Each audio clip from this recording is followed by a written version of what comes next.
All right. Welcome to the live show. You know what time it is. It is your boy Genesis. It is currently 12:55 a.m. and today's date is the 2nd of June 2025. How are you doing? Welcome to the live show. All right. It's about to be a show. All right. It's about to be a very interesting show. So stay tuned.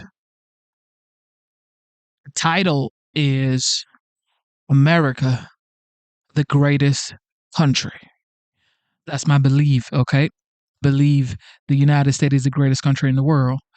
And with that being said, there's been an update in Ukraine and Russia situation, which is taking way too long to settle this situation or scores that they have going on.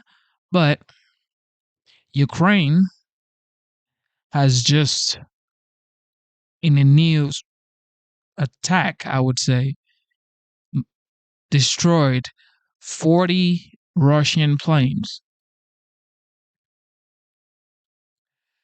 40 Russian planes, ladies and gentlemen. It is wild. Listen to this. Ukraine says it carried out large-scale drone attacks on multiple air bases, including some thousands of miles inside Russia. It says Operation Spiderweb caused $7 billion in damage. A Ukrainian military source said multiple combat planes were destroyed in the attack. Russia has confirmed there was an attack, but is giving few details. CNN's Sebastian Shukla is following the developments for us. Sebastian, what are you learning about this attack? Yeah, Fred, this is a really audacious attack which has been carried out by Ukraine's intelligence services known as the SBU. And it appears on Sunday they launched from multiple places inside Russia, the key here being inside Russia, attacks on Russian air bases housing strategic military aircraft, things that would go into the sky for surveillance and monitoring purposes and reconnaissance above the skies of Russia and over Ukraine to gather intelligence.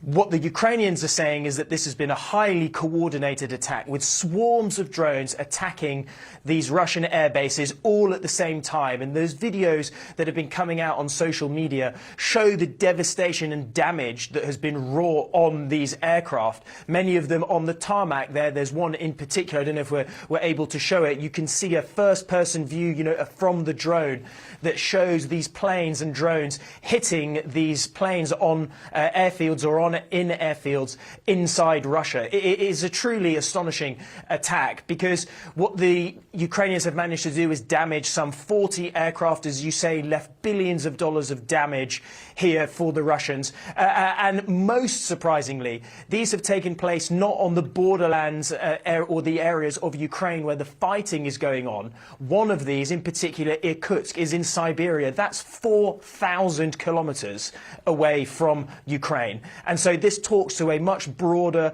systematic, well-planned, coordinated attack by Ukrainian intelligence, which has really stepped up now and delivered a crucial blow here to the Russians, Fred. And then how does this attack compare to, previous attacks by Ukraine against Russia?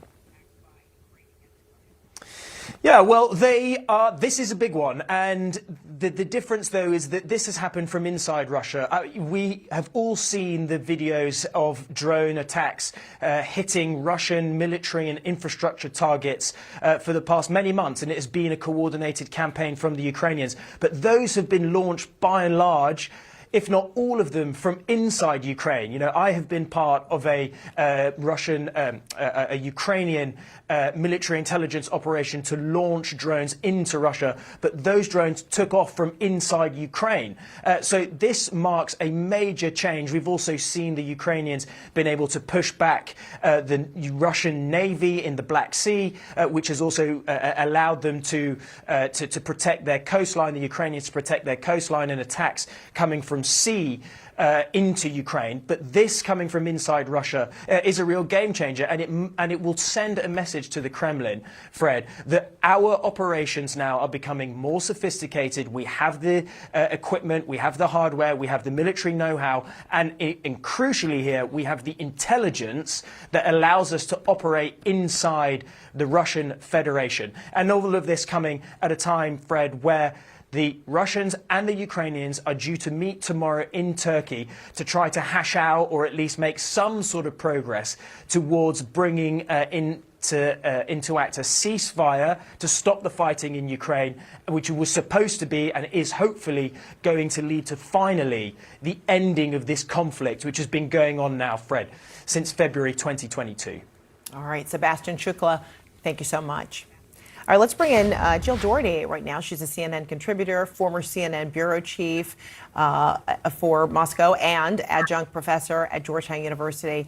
Great to see you. So you just heard Sebastian. He used the word audacious to describe this attack. How would you describe, I guess, the risk or reflection of improved intel from Ukraine? Yeah, I mean, when you look at the map of Russia and you see where they hit, it's quite astounding. I mean, I think everything that he said is correct, especially from launching it inside of Russia. That meant that they had to get these drones in there, and some details are coming out in the media that will probably have to be confirmed. But it's actually, I could almost use the word creative in the way they did it, very innovative. I think that it is a very big blow to Russia. If you have 40 planes, and these are bombers and intelligence planes, et cetera, that is really huge. And I think also, you have to, again, put it in context. Tomorrow, both sides will be meeting in Istanbul.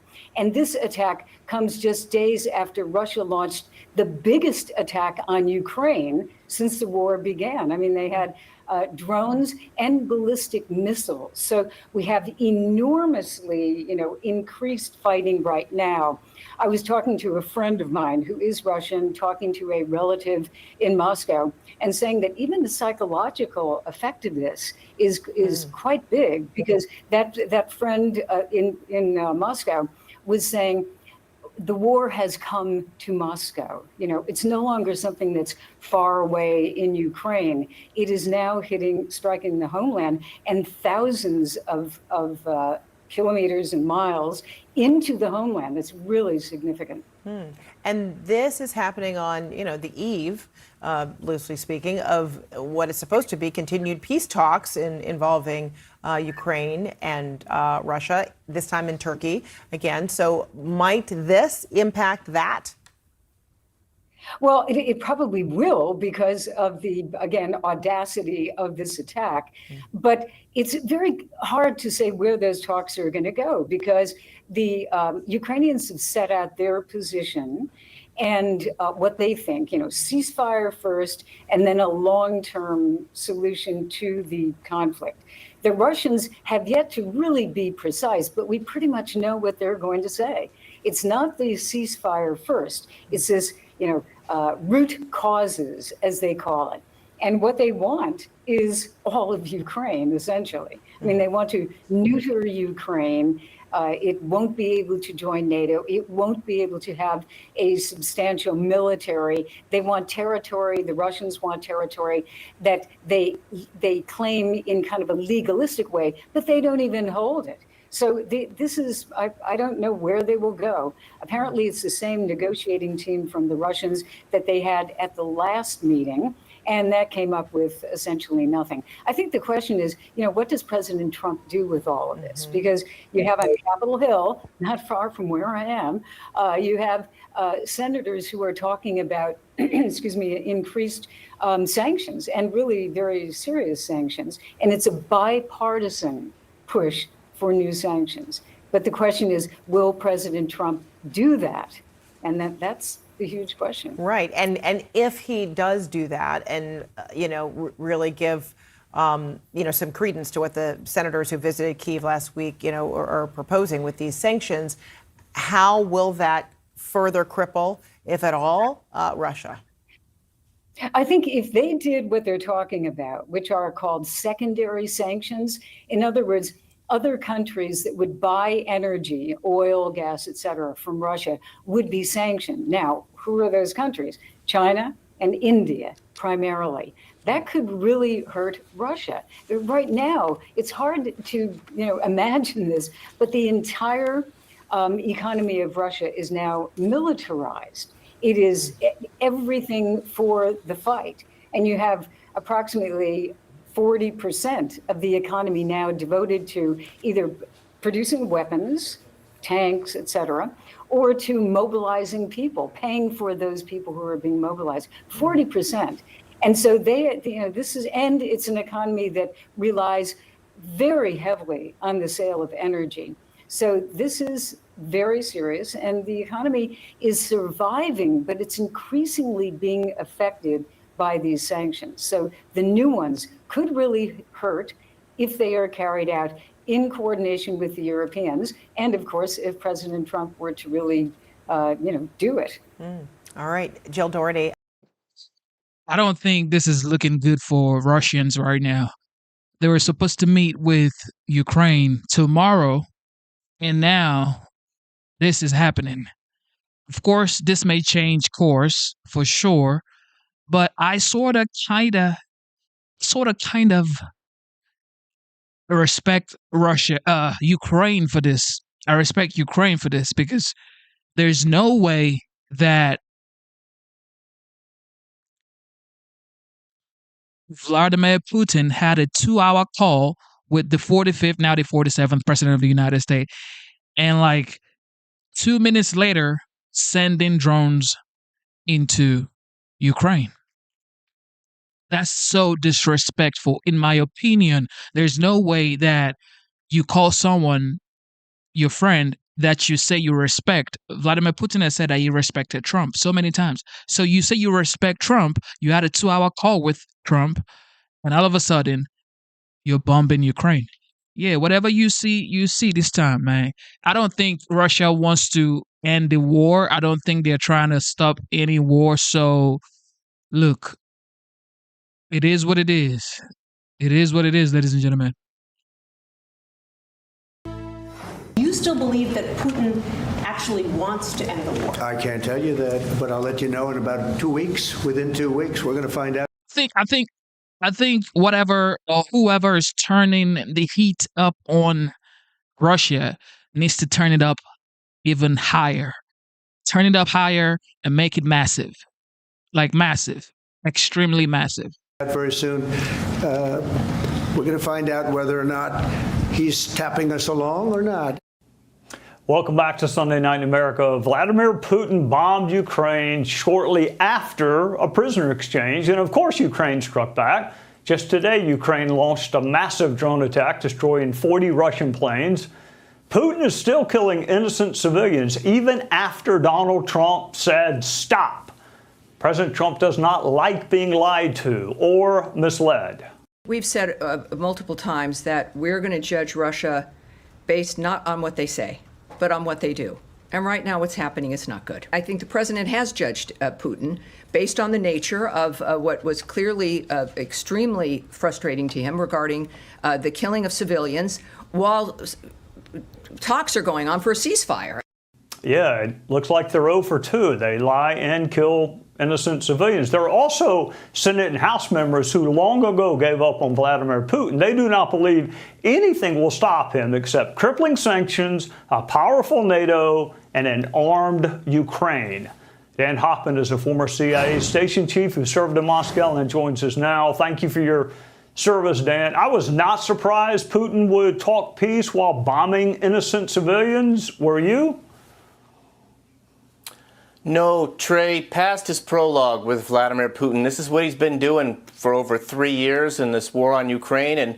And before that, remember that Putin came to power by launching a massive war on Chechnya, violating human rights of innocent civilians there. And then he invaded Georgia in 2008 and continues illegally to occupy Georgian territory. So this is par for the course for a guy who turned a defector into a human dirty bomb with polonium-210 on the streets of London. It's just the way that the KGB operative in the Kremlin, Vladimir Putin, operates. And it's amazing how many of his political enemies seem to jump off of really tall buildings in Moscow. What language does he understand? He doesn't seem to take negotiations seriously. He doesn't think there are going to be consequences for his duplicity. President Trump is losing patience, but what does Putin understand? Well, to paraphrase one of the great secretaries of state, George Shultz, who once said that negotiation without the shadow of power results in capitulation. So what Putin understands is having a bayonet thrust at his belly at the same time that negotiations are ongoing. And so holding back on the leverage that we have just reduces the throw weight of whatever strength we have on our side. And so that's the concern that I would have going forward. Putin wants to create the impression that he's negotiating so that he can delay secondary sanctions while trying to reduce U.S. assistance to Ukraine or eliminate it altogether, and then also try to drive a wedge between the United States and Europe, none of which is going to succeed, but that's what Putin is seeking to do. All right, speaking of Europe, I don't speak for Donald Trump, but I am sure he is very frustrated. This war did not start on his watch. He doesn't think it would have started on his watch. Can and should Europe do more? I mean, why is the U.S. having to do most of the talking? Can Europe, stop buying energy from Russia, or China is subsidizing this invasion? What can Europe do? Well, I think the United States can lead. And yes, we want Europe to do more, but let's not give up our leadership role as a global superpower. Sure, I'm fine with Europe doing more, but I think the United States needs to lead on this one. It doesn't mean we need to send our troops to Ukraine. It's not our war, but I would argue that it is our fight to ensure that Russia doesn't invade a neighbor and mount what is essentially just an imperial land grab. And there's a lot for Europe to do, but they'll do better under U.S. leadership. It's always been that way, and I don't think it's ever not going to be that way. Do you think Ukraine has the weaponry it needs? It seems like in the past we gave them just enough weapons to just barely lose. Do they have the weapons to actually mount a really strong counteroffensive, or is it just drones? Yeah, so Ukraine, look, the Biden administration didn't give Ukraine what they needed to deter Russia's invasion in the first place. And then once the invasion occurred, we never gave Ukraine what they needed to effectively to fight back enough to stop Putin's invasion. That's why Putin continues to strike Ukrainian innocent civilians in their homes and neighborhoods and their hospitals. So, look, Ukraine could use more assistance, military assistance. I think they're willing to pay for it. So is Europe. And the United States can be the arsenal for democracy, and that would go a long way towards convincing China that any attack on Taiwan would also be met with serious U.S. resistance and full throttled support for our allies in the region who are taking on the fight at the point of attack. Well, I am not, Dan, going to violate any confidences, but I can tell you, for the most part, President Trump is losing patience with Vladimir Putin, and that is not a place Putin wants to find himself. Dan Hoffman, thank you for your service to our country and for loaning us your expertise on a Sunday night. Yeah, they need to turn the heat on Russia. That's all I can say, because I'm tired of this Russia, Ukraine. Like, for how long, yo? It got to end. I mean, it has to end. One way or the other, it has to end. It has to end. Russia, Putin is not God, okay? Vladimir Putin is not God. So everybody quit talking about Vladimir Putin like, oh, Vladimir, who's behind? Man, even if they, look, Vladimir Putin is not God, ladies and gentlemen. As a human being, he's a human being, ladies and gentlemen. He is human. Never forget, when we are like pencils in the hands of the Creator. So don't think you are God. Okay, you are not God. No man is God. And you know what happens before a man's downfall? Pride. Pride brings you down. And that's what is going on right now with Vladimir Putin. Pride. The pride of, I can't lose. I got to take over Ukraine. You are going to lose, and your people are going to actually not going to be able to take it because you're acting like God. You can't act like God. No man is God, yo. And it's going to be so crazy that a small country like Ukraine would be the answer. I'm telling y'all. Anyway, some crazy situation is happening in the United States as well. Check out this Colorado situation, man. Start with the Fox News alert. The FBI is investigating what is being called a targeted terror attack in Boulder, Colorado. The alleged attack happened at a mall in between 13th and 14th Street. That's in downtown, along Pearl Street in downtown Boulder. We're hearing from the FBI Director, Kash Patel, calling it a targeted terror attack. We're also hearing just moments ago from the governor of Colorado, Jared Polis, who says he is closely monitoring the situation in Boulder. His thoughts go out to the people who have been injured, impacted by this heinous act of terror. Details are just coming in. Our local Denver Fox affiliate KDVR telling us that around 3 p.m., some sort of device exploded in what was an organized walk of a group that is pro-Israel that was walking in support of the hostages still held in Gaza. We're trying to learn more. We're trying to also effort some images there, but a difficult Sunday evening news to hear of what the FBI is calling a terror attack. Now, the local affiliate KDVR in Denver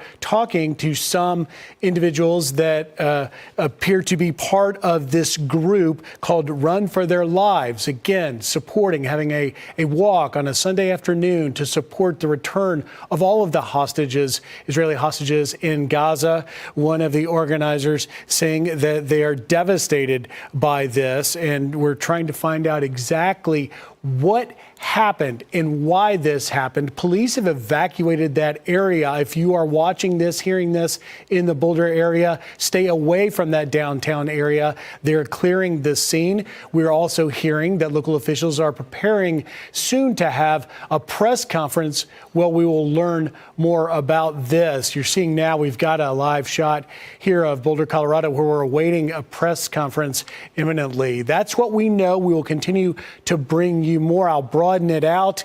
Joined here by Molly Line, Lauren Simonetti, and Jason Chaffetz. Not the way we thought, guys, we would start the big weekend show, but a stark reminder of the threat that we live in, Molly. Yeah, a targeted terror attack there in Boulder, Colorado. That's the way this is being described. We can look, this is where we're expecting the press conference to occur here at any moment. We're keeping an eye there for the authorities to step up and give us some insight into what more they know about what happened here, how severe the injuries are, perhaps how many people are injured. We know that there's an incredible response there on the ground of first responders, and that area, in the area that they're looking at, in the area where they believe this attack occurred, has expanded and expanded outward, that they're blocking further and further out in this territory, and of course an investigation underway as well. We're still looking for more information about a perpetrator or perpetrators. So there are a lot of unanswered questions at this point in time. Yeah, the Boulder Police Department expanding, as you said, Molly, that evacuation area to the 1,200, 1,300, and 1,400 blocks of Pearl Street between Walnut and Pine Street, also including the 1,500 blocks between Pearl and Pine Street. I've been to this outdoor mall many times. And at a beautiful, by all accounts, beautiful Sunday afternoon, people should be able to be there in peace and safety, but a massive response. Fox's 31's Jim Hooley said he was there near the ground, near where this happened. Also said there was a woman in severe condition on the ground, but was able to help two other women who had burns on their calves. So a big response to it. Jason, let's listen in now. I believe some of the local officials holding a press conference at this moment. Very preliminary information about an attack that occurred here in downtown Boulder at about 1:26 p.m. today. At that time, Boulder dispatch received several calls to the county courthouse located at 1325 Pearl Street here in Boulder. The initial callers indicated that there was a man with a weapon and that people were being set on fire. The initial response by our officers, we were on scene very quickly. When we arrived, we encountered multiple victims that were injured with injuries consistent with burns and other injuries. While our officers and paramedics and fire department personnel got those victims quickly to the hospital, our officers were pointed out, a suspect was pointed out to our officers on the scene. Our officers immediately encountered that suspect who was taken into custody without incident. That suspect, who I'm not able to ID at this time, was taken to the hospital with some minor injuries as well. And there's a lot more we're investigating right now before I'm able to release information on that person. The scene itself is contained, but we have a large area here in downtown Boulder closed off right now. Businesses have been closed, and we have asked people to avoid the area. This area is not safe yet. We're dealing with a vehicle of interest. We're dealing with a large area that we are making sure it's safe before we allow people to come back into the scene. If your vehicle is here in the several block perimeter that we have, please follow our social media. We will announce when the roads are open and people can retrieve their vehicle as well. I appreciate everyone's patience as we work through this complex scene. What I will say lastly is this was a beautiful Sunday afternoon in downtown Boulder on Pearl Street, and this act is unacceptable. I hope you'll join me this evening as we're working through this investigation. We are working, I just came from the command post. We've got dozens and dozens of people here, our state, local, and federal partners, working through this to figure out exactly what happened. I ask for a little bit of patience as we do that, but also I ask that you join me in thinking about our victims, the families of those victims, and everyone involved in this tragedy. Our hearts go out to them, and we are going to do everything we can to work as hard as we can throughout the evening to provide more information and get answers for everyone. With that, as I stated, it would be irresponsible for me to speculate right now on motive and other things. I will take maybe a handful of questions, but then I've got to go back to a briefing. I had a quick one. Yes, Charles. Was an actual protest going on when this occurred? Were a group of people gathered and were words said that would indicate this had anything at all to do with that protest? So what I will tell you, on Pearl Street, it's a walking pedestrian mall downtown here. There was a lot of people out. Very beautiful day. There was a group of pro-Israel people that were there in a peaceful demonstration. I wouldn't even call it a protest. I believe that happens frequently down here. They were there in that area. We are looking and actively interviewing victims and witnesses to determine if that group was targeted or others, and we just don't have those answers yet. Those are things we hope to be able to provide you later this evening. FBI is already calling it a targeted terror attack. Mm-hmm. Would you also refer to it as a terror attack? So I've been in contact with our local FBI multiple times. We are in contact with them here. We are not calling it a terror attack at this point. Again, it's way too early to speculate motive. I know there's a lot out there on social media, but I ask people just to give us a little bit of patience while we work through a really complex scene. A lot of witnesses were here. We've taken them to another location to debrief them and interview them. As we do that, I think the picture will become more clear. But it would be irresponsible for me to speculate on motive this early on. We're only a couple hours into this thing. Was something wrong? I'll go right here. About the suspect, can you confirm the description about him? Because we know any picture running in social media. I haven't seen it, and I wasn't here when he was arrested. All I know is it's an adult male. We're working to identify that person. We're working to figure out where they're from, and we're in contact with our federal partners as well as we figure that out. Was something thrown at the group? That is being investigated as well. So our initial call, as I mentioned, was a report that someone was setting people on fire. That is fairly consistent with the injuries that we found on scene, but we're not 100% certain how that happened, and that's what we're doing to interview. There's a lot of witnesses that we're interviewing. I suspect within this evening, we'll have a better idea of exactly how those injuries occurred. Are you guys going to have additional security for Jewish and Israeli people helping the hostages in the circle right now? Because this is a weekly occurrence, are you guys going to now have some additional security measures to protect the innocent Boulder? So what I will say is, again, I cannot confirm right now that this was targeted at a specific group of people. We understand that there's a lot of tensions right now and a lot of issues in the United States and everywhere. Once we have a clear motive, we will react accordingly. And if that motive was a group was targeted, we will absolutely step up and ensure that additional security, additional presence. We want people to feel safe no matter what they're here for. How many people were injured? I don't have an exact number. What I will say is multiple. I can confirm that Boulder Community Hospital received multiple patients, and some of those patients were transferred to other hospitals. Right now, we have detectives working to find out specifically the number. Again, hopefully later this evening we'll have an exact number. Right now, I'll just say multiple. I take like one more question. Any life-threatening injuries? I believe so. What I'm being told is there are a range of injuries from very serious to more minor. And again, I just am, my heart goes out to those victims, and we're keeping them in our thoughts, prayers, and minds as they recover. I got to go back to the command post. Take this call. And I'll tell you that we are going to have another update later tonight. We will post that out and we will live stream it as well. So follow our social media for the next update. We will have another. Yeah, we're not following your social media. Look, a lot is going on worldwide right now. But now we want to bring in. Paris is going through some looting and some stores are being burnt down. It's just wild what is going on in the world. Okay? I don't know, man. Can we just all live in peace? Former D.C. homicide detective and Fox News contributor Ted Williams. He's on the phone with us. Ted, you've got your ear to the ground. You've seen situations, unfortunately, like this. What's the latest from what you're hearing? Well, I got to tell you guys, my heart goes out to the Boulder community in regards to this targeted terrorist attack. But it appears as though this was not only targeted. I think they're going to find that this was actually planned over a period of time. What we have been able to determine so far is that this Run for Their Lives group, a group that brings awareness to the Israeli hostage situation in Gaza, that they do this on a weekly basis on a Sunday. And it seems as though that the person that they have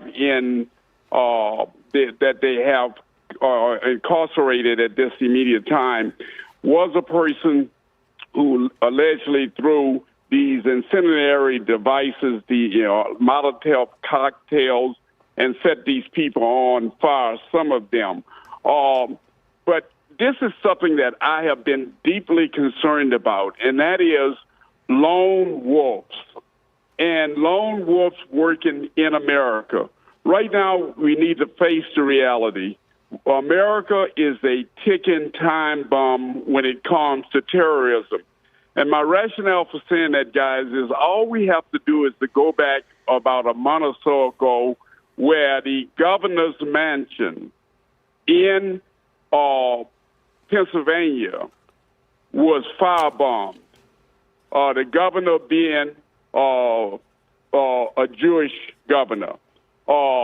Then we look at most recently here in the District of Columbia, where we had at the Jewish Museum the two young people whose lives were snuffed out. We are dealing, I also believe, with possible sleeper cells in this country. All of these things come about at this immediate time, and these are things that intelligence units are in all of the major metropolitan cities and around the country need to be aware of.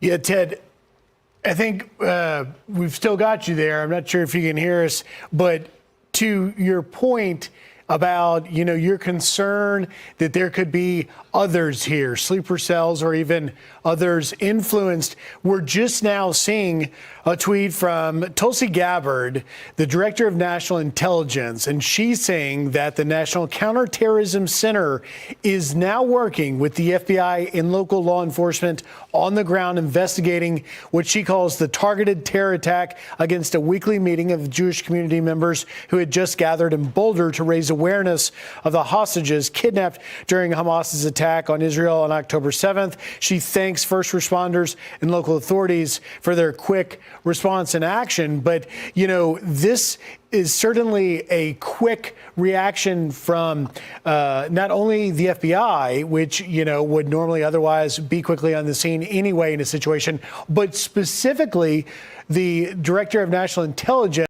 to say we're wasting no time trying to put together pieces which may indeed lead to exactly what type of terrorism they would call this. Now, for everyone watching at home now learning about it, it clearly looks like it's motivated by the Palestinian conflict, and that we will find out from the next press conference if the police chief can tell us what some of the local witnesses are saying, that there may have been words spoken by this man, the attacker, that would give away that motive quickly. But you are seeing it's now the DNI, Tulsi Gabbard, with the National Counterterrorism Center diving straight into this with the FBI and local authorities on the ground.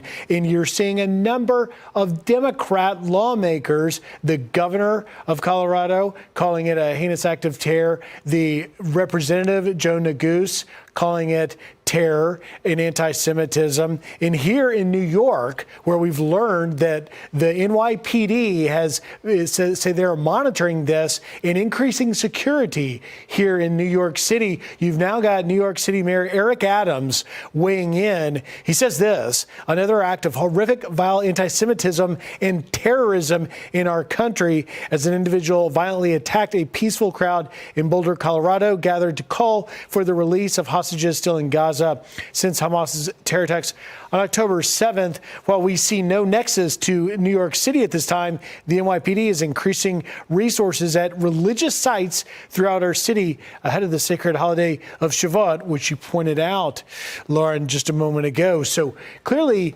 this is being viewed, until they tell us it is terrorism, by bipartisan eyes as definite terrorism. And Tulsi Gabbard now diving. The deputy director of the FBI is saying our leadership team is on the ground in Boulder. They will be updating us shortly on the attack in Boulder. The act of terror is being investigated as an act of ideologically motivated violence based on the early information, the evidence, and the witness accounts.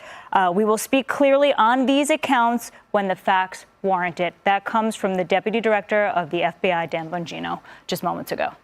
Ted is still with us. Ted, I want to bring you back in. In the wake of the Boston Marathon bombing, there were a great many people that fled that scene. There were bags left behind. We're looking at a scene there on the ground right now where they're still concerned, where they still have a wide perimeter, the 1,200, 1,300, 1,400 blocks of Pearl Street. We've been showing that map. They've been asking people to stay far away from that area. What are the authorities on the ground dealing with right now? What are they looking for? What do people there on the ground need to know? Okay, what the authorities are primarily doing is they have cordoned off that entire area. That area is now a crime scene. They're looking at all of the articles that may very well have been left on that crime scene. One of the things that they're doing also is looking at as many video feeds in that area as they possibly can get their hands on. And that is going to help them in two different ways. One way, it'll help them to establish when the alleged person that has been arrested, when he got to that actual scene. They may be able to show that in one of the video feeds. It will also help them to determine how long this guy may very well have been planning these attacks. That's very essential to the investigation.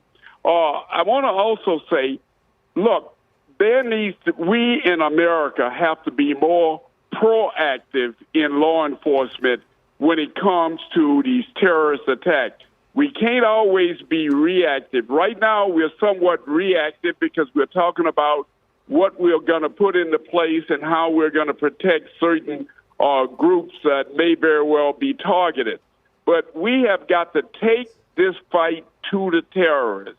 And I don't think we do that well enough at this stage.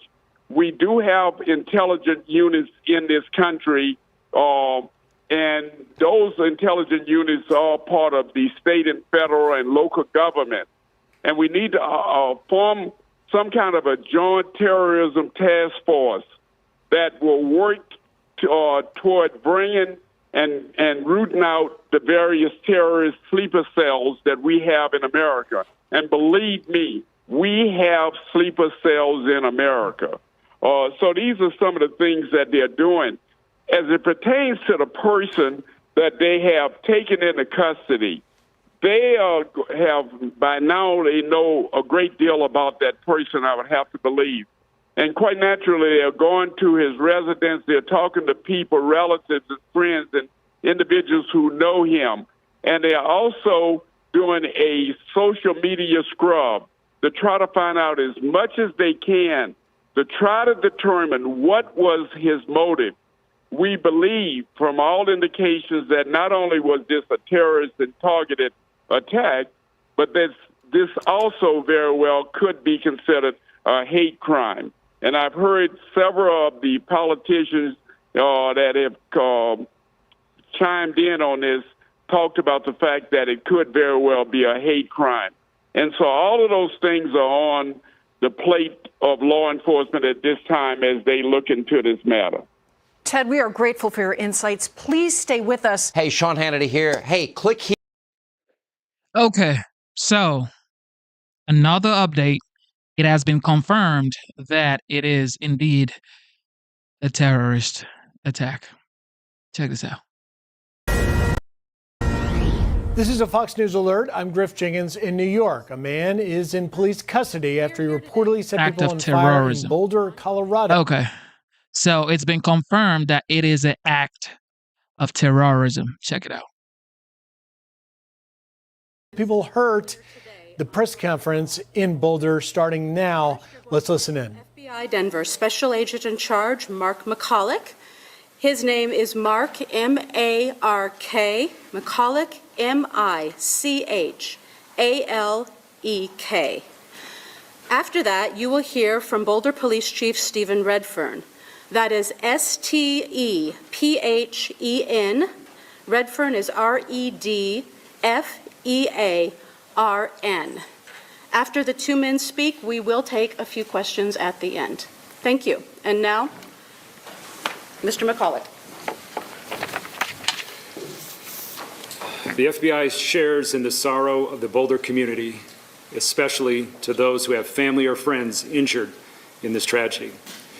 We have surged resources and personnel to the scene. Our special agents, our victim specialists, and evidence response teams are doing everything they can to assist our law enforcement partners. In the coming days, we will continue to support the victims and help uncover the events leading up to this terrible attack. Know that we stand with you, we grieve with you, and we are here to help for as long as it takes. We're early in the investigation, but some details have emerged. I'm able to confirm there are 6 victims, ages 67 to 88. All of them have been transported to local hospitals. This attack happened at a regularly scheduled weekly peaceful event. Witnesses are reporting that the subject used a makeshift flamethrower and threw an incendiary device into the crowd. The suspect was heard to yell, "Free Palestine," during the attack. The subject has been identified as Mohammed Sabri Solomon, and he's 45 years old. The FBI is processing the crime scene and the subject vehicle and interviewing key witnesses. We're assisting Boulder Police in providing technical, analytic, and additional forensic resources. As a result of these preliminary facts, it is clear that this is a targeted act of violence, and the FBI is investigating this as an act of terrorism. Sadly, attacks like this are becoming too common across the country. This is an example of how perpetrators of violence continue to threaten communities across our nation. It's our job, the FBI, the Boulder Police, and our law enforcement and community partners, to bring these criminals to justice and keep our communities safe. We're asking for the public's help as we continue to investigate this horrific act of violence. I'll direct anyone that has phone calls, that wants to make phone calls to 1-800-CALL-FBI. And if you have digital evidence, whether that is video or social media posts or anything that can help the investigators, please send that to fbi.gov/Boulder Attack, BOULDER-ATTACK.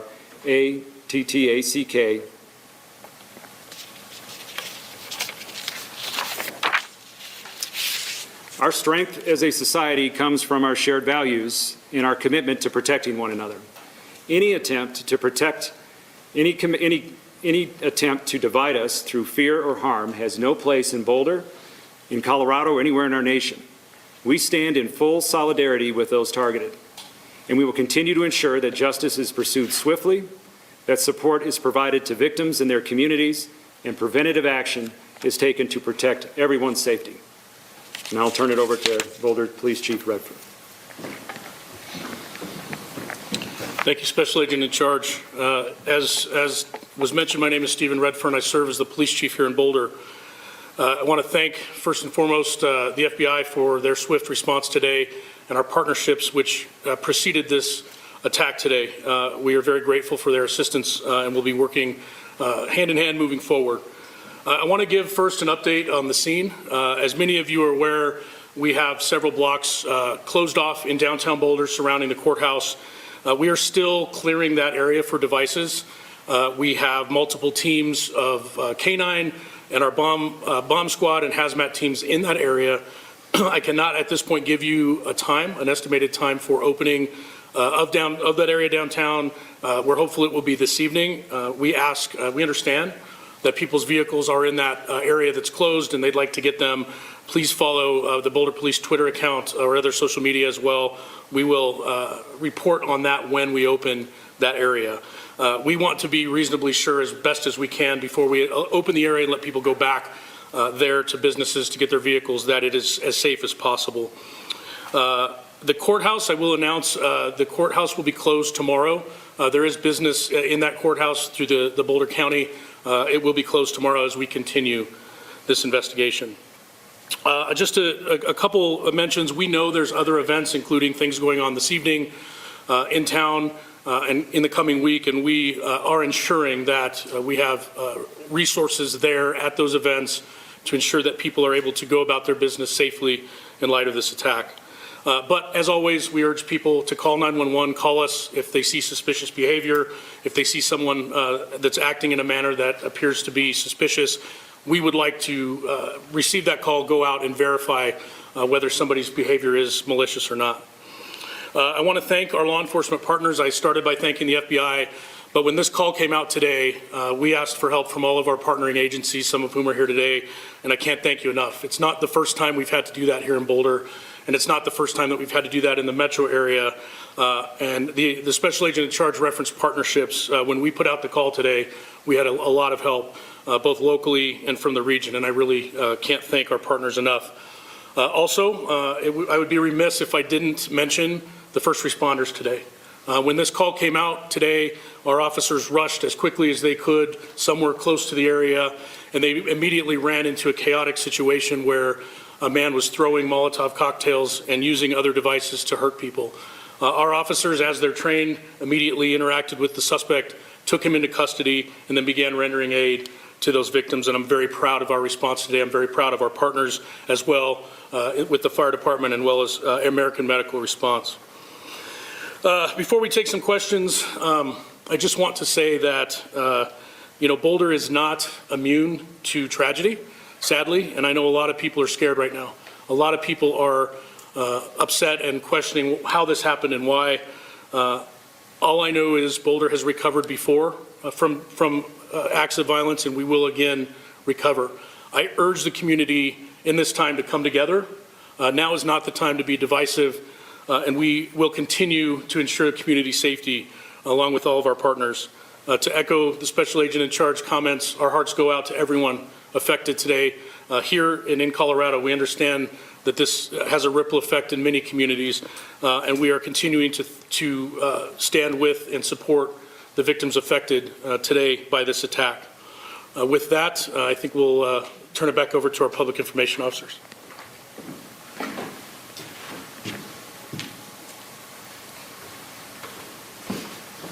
We've got time for a few questions. I'll call on some folks. Vicki, I have a question Sure. for Special Agent McCulloch. Is there any information that could indicate that this individual that is in custody is linked to a greater network or any particular group? Not at this time. The subject is in custody, but this will be a thorough and complete investigation, and those checks are ongoing. Colleen? Could you please tell us the spelling of this suspect's name and what custody he's in? Is he going to face federal charges or state charges? What's next for him? Got it here.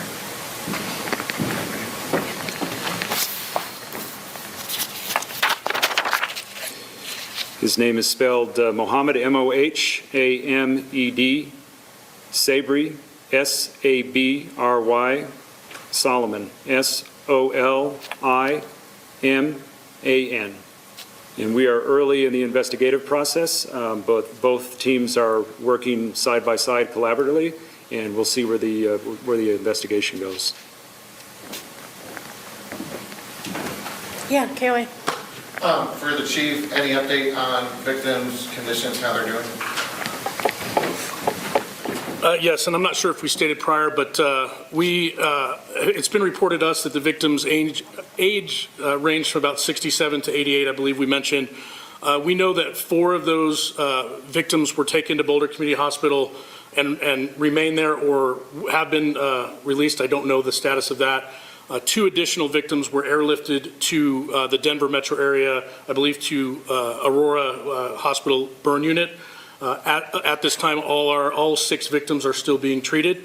And again, our thoughts are heavily focused on their recovery right now.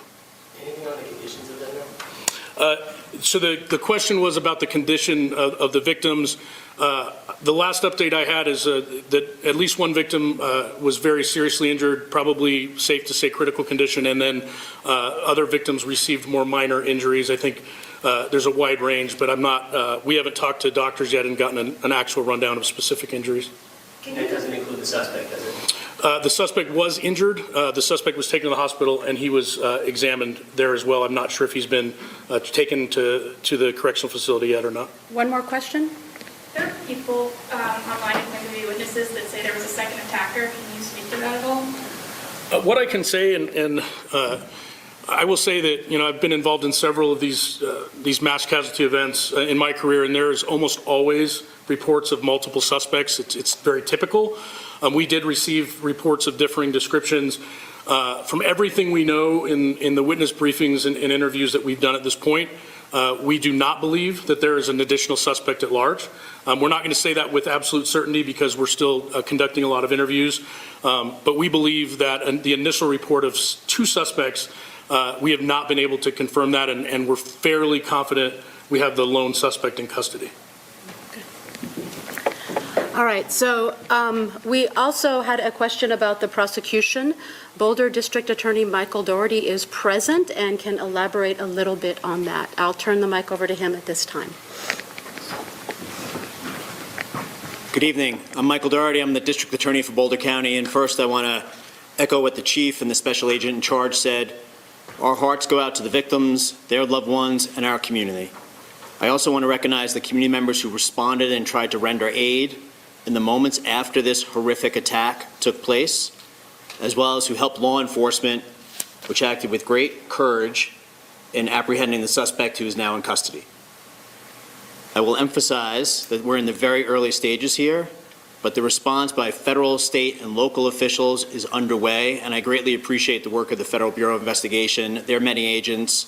We have the Colorado State Patrol here, Boulder County Sheriff's Office, and of course, the Boulder Police Department. They're working hand in hand to ensure that we secure all the evidence, all the information, and all the witness statements we need to hold the attacker fully accountable. That is my promise, to hold the attacker fully accountable. The U.S. Attorney's Office and my office have a strong working relationship. We've worked on cases in the past.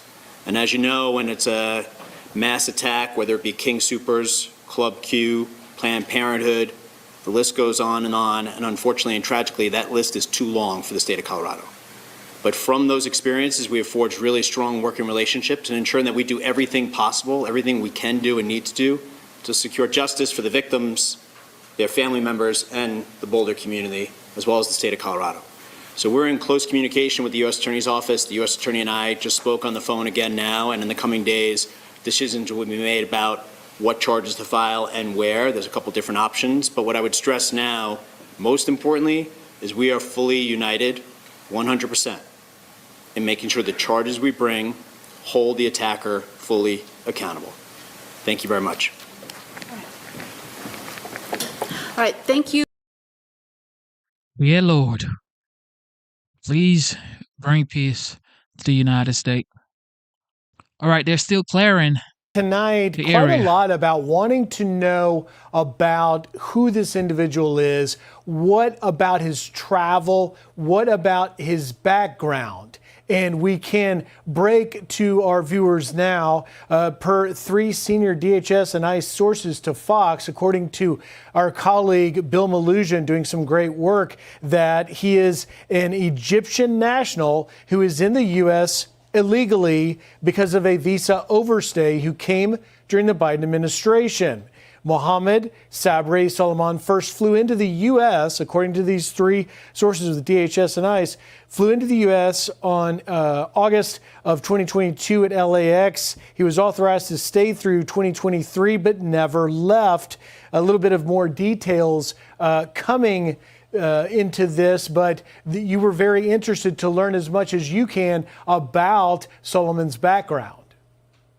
Yeah, and, so obviously one of the talking points is going to be the fact that he would not have been here and should not have been here if we were actually enforcing our immigration laws. I think for the purposes of the investigation now and the prosecution and what charges are brought, et cetera, what they're going to be particularly interested in is any of the contacts that he had back home. He's here now. It's about 3 years. So any conversations he had back then may or may not be pertinent. But was he reaching back home? Was he in contact with bad elements overseas? These are the things that those U.S. attorneys that spoke at the press conference and the DA, they're going to be looking at very hard so they can figure which way to go with this investigation. And look, this guy's going to be heavily charged. Where in a way, it almost doesn't matter. He's going to be heavily charged. He's going to be locked up for life. What we really need to do is to look at why it happened, how it happened. Those are the things that are really more important. And actually, some of them are outside the purview of investigators and the police. And the fact that we have the stuff going on these campuses and that the administrations, whether it's Columbia or Harvard or any of them, seem to just shrug. These are the things that I think as a society, more importantly, we have to be looking at. And officials saying that this cannot happen, will not happen. Again, Paul Morrow, former NYPD inspector and Fox contributor. Paul, thank you for your insights. So helpful tonight. Hey, Sean Hannity here. Hey, click here. Welcome back to Sunday Night in America. Ladies and gentlemen, this is wild. This is absolutely wild. Uh-oh.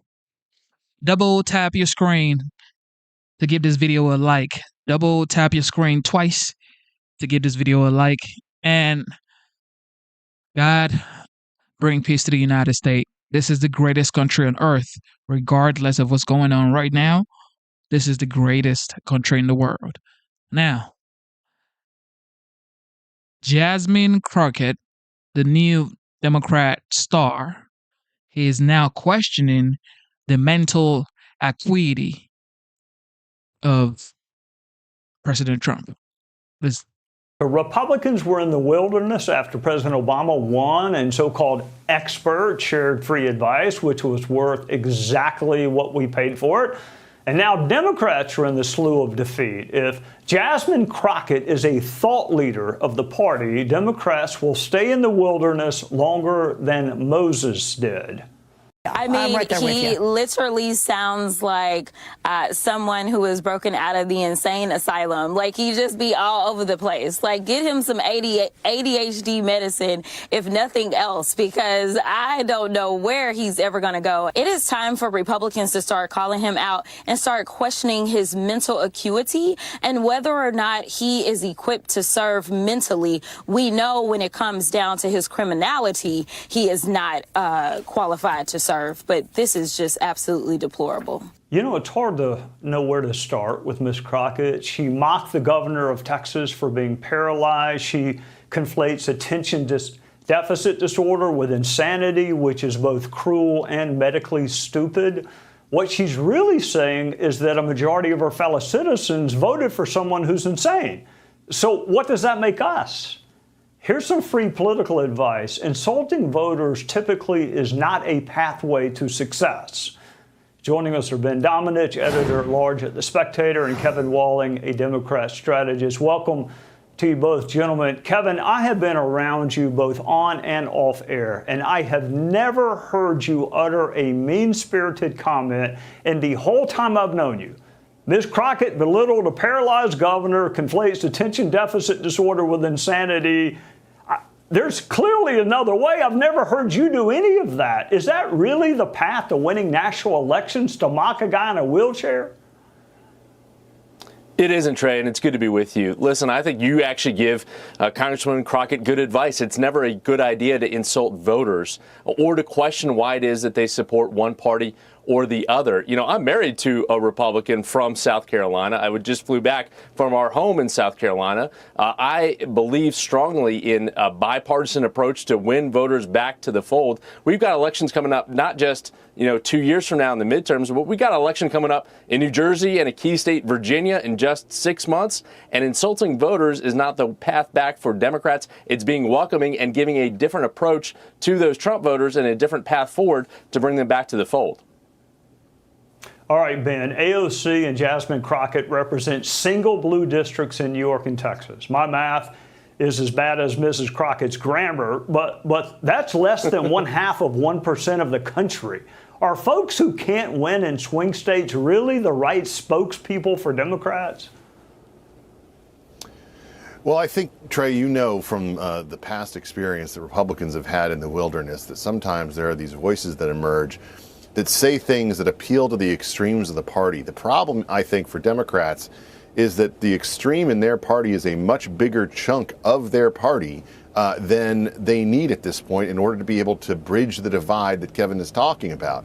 What they should be leaning into is winning back the voters that they lost, particularly male voters across the country, who went from voting for Joe Biden or for not voting at all to voting for Donald Trump in 2024 and sending him back to the White House. And yet, I think as long as you have these extreme voices who really don't want to cross any divide, who believe that they should stake out the most extreme position in all of this, and who are calling their opponents consistently racists and fascists and denouncing them as being incapable of holding office, I think that there needs to be that consideration. And so if you don't have that, then you can end up as a party in the wilderness for a much longer time than just a couple of cycles. All right, Kevin, Senator Ruben Gallego is the latest Democrat to conclude that biological men should not play sports against biological women. Gavin Newsom also had a belated and dubious epiphany. I don't think that's a winning issue for Democrats. What should they be talking about? What is the agenda they should be focused on? Yeah, Trey, I think it's a bread and butter agenda. You're seeing a woman like Mikey Sherrill in New Jersey, who's up in her primary election next week, talking about kitchen table issues, to return to the economy, to talk about tariffs. In our own Fox News polling, the president is underwater when it comes to the economy, when it comes to health care. And I think Democrats need to focus on those core issues, talk about Social Security, Medicaid, Medicare, and strengthening those and not getting bogged down in these cultural divides. To Ben's point, we lost ground with young men voters. We lost ground with Hispanic voters for the first time in a number of cycles for the Democratic Party. We've got to be a big tent, but we've got to appeal to the issues that these voters care about and are talking about at home, and not these distractions with cultural issues. All right, you're both thoughtful, introspective men. Ben, let me ask you where we are with politics. I mean, you got a guy like Matt Gaetz who wore a gas mask on the House floor, which I guess is better than wearing it to a Chuck E. Cheese or a skating rink. Members argue over fake eyelashes and body types. Nancy Mace probably never read the Scarlet Letter, but she did buy the extra small version of the T-shirt. Are politicians to blame, or do we shoulder some of it for rewarding this kind of behavior? Well, I think that the unfortunate thing that's happened, Trey, and I think you've probably observed this, is that we've moved into a situation where the Congress essentially does not function, and the people who are elected work as hype men for their side.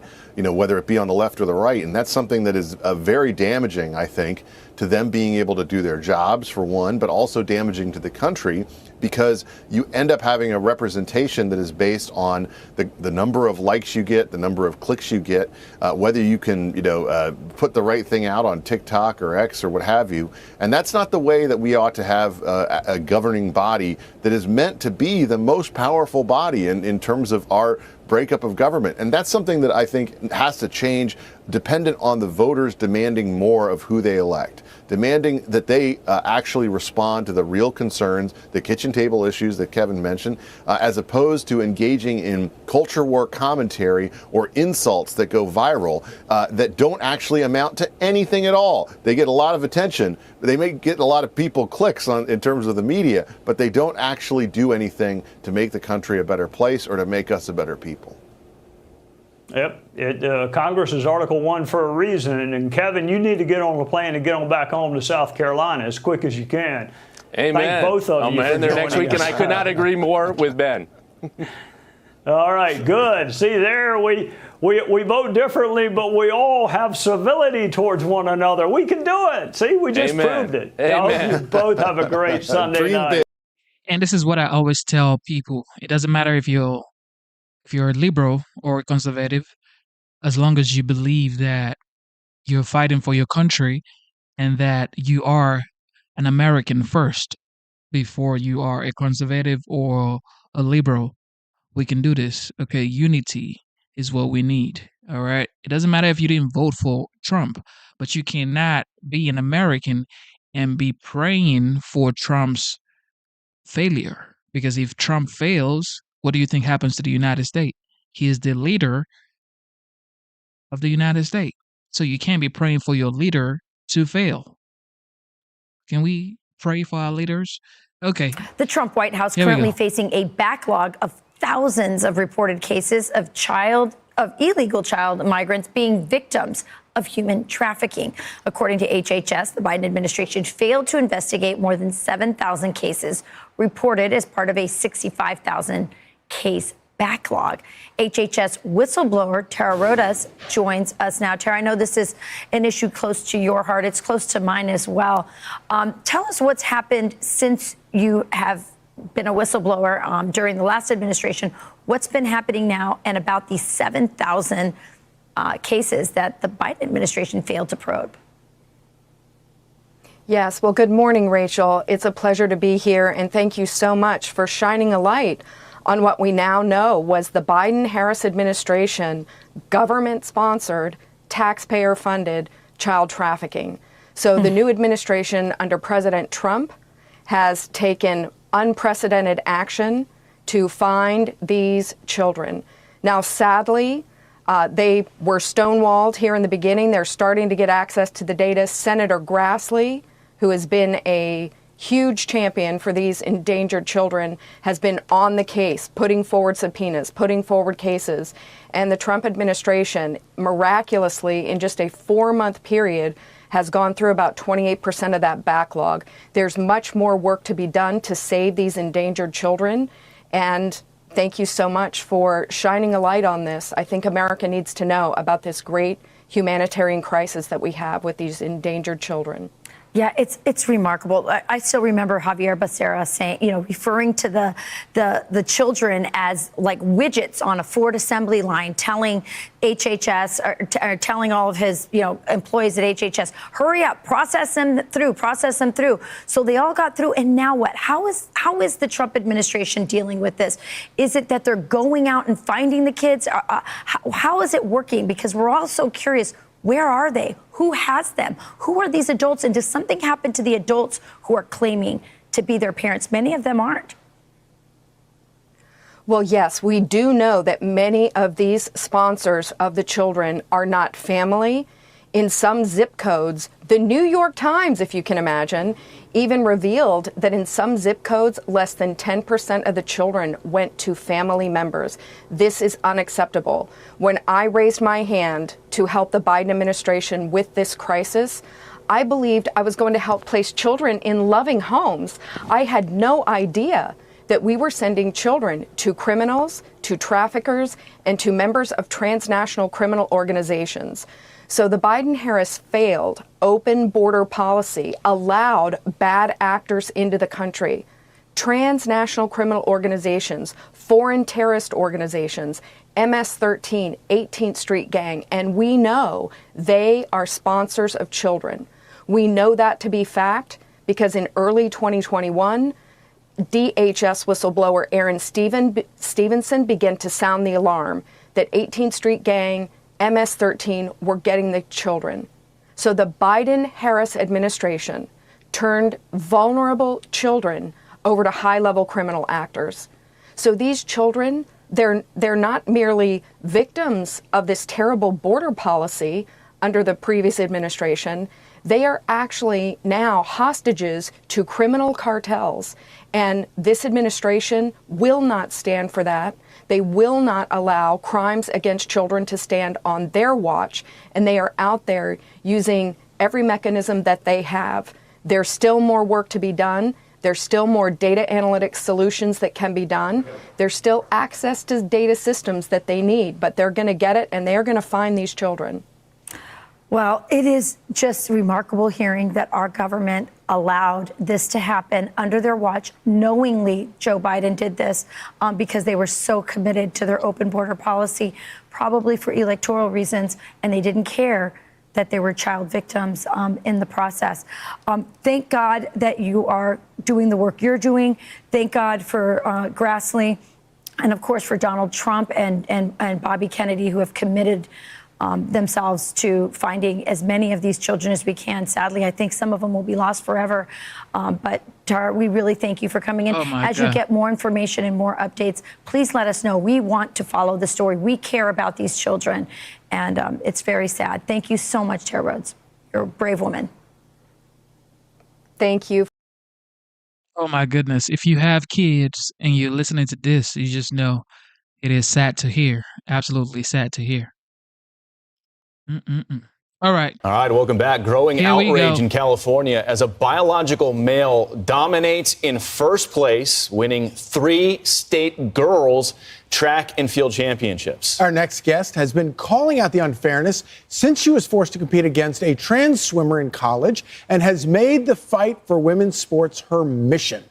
Host of the Gains for Girls podcast and Outkick.com, Riley Gaines. She's America's #1 feminist as far as I'm concerned. The only one really standing up for women in sports on that level. And we just thank you for being here. So what's your take on this? I mean, by the way, I hear the mother of the trans athlete, this man who's robbed these women of their trophies and their awards, is now speaking out as well. It's sort of like, where are all the parents for all the girls? Yeah, it's tragic. This boy's mom has actually sent out cease and desist to those who are willing to advocate against his participation in the women's category. First and foremost, it was not just California this happened in this past week. This happened in 5 states. Boys taking a girl's rightful spot as state champion, qualifying spots, podium spots in California, Washington, Oregon, Minnesota, and Maine. That is 5 states that have blatantly and defiantly ignored federal law, that federal law being Title IX, and of course, Donald Trump's most recent executive order. So how old were you when you first started to have to engage in this topic? So this was in 2022 when I had to compete against the male that you saw on screen just a minute ago. And so, 3 years past that. So what is it like to be, 22 at the time, to be still a very young woman, you're a grown woman, but to be a young, and you are trying to talk the most basic common sense to adults and institutions and government entities, which are telling you something that is completely bonkers, and then also calling you names for saying what is clearly true? I mean, I still have to pinch myself that this 3 years later is something that we're still talking about, that Democrats are doubling, tripling, quadrupling down on. But you ask how it feels. Truthfully, it feels like betrayal. That's how I feel, right? Institutions that were in place, people who are in place, their job it is to protect us, they're failing entirely, whether that's parents, whether that's coaches, whether that's the NCAA, whether that's governors like Gavin Newsom, whether that's the CIF, the governing body of interscholastic sports in the state of California. It feels like total and utter betrayal. And this is, look, an 80-20, maybe a 90-10 issue. And I think a lot of Democrats out there kind of know that internally. We saw California Governor Gavin Newsom have Charlie Kirk on his podcast and admit, yes, it's unfair to have men playing in women's sports. Yet, has he introduced any legislation in California to change that? No. He's done the exact opposite of that. Which President Trump, he put him in the hot seat this past week. He put out a Truth Social post saying, look, if federal law is not adhered to, I will take action. This could even result in permanent action, and that means pulling of the federal funds. Here we are. Gavin Newsom, again, has done nothing. So I hope it has been enough with the warnings. I hope we see some action, whether that's the Department of Education getting involved, whether that's hopefully the Department of Justice getting involved, because ultimately I think that's what it's going to take. So somebody else is trying to get involved. His name is Keith Olbermann, and he's been like trolling you. It's like he wants to get into your spotlight or something. Here's what he said. He said this: she finished 85th in the Olympic trials. She finished tied for 5th in the only race including a transgendered athlete.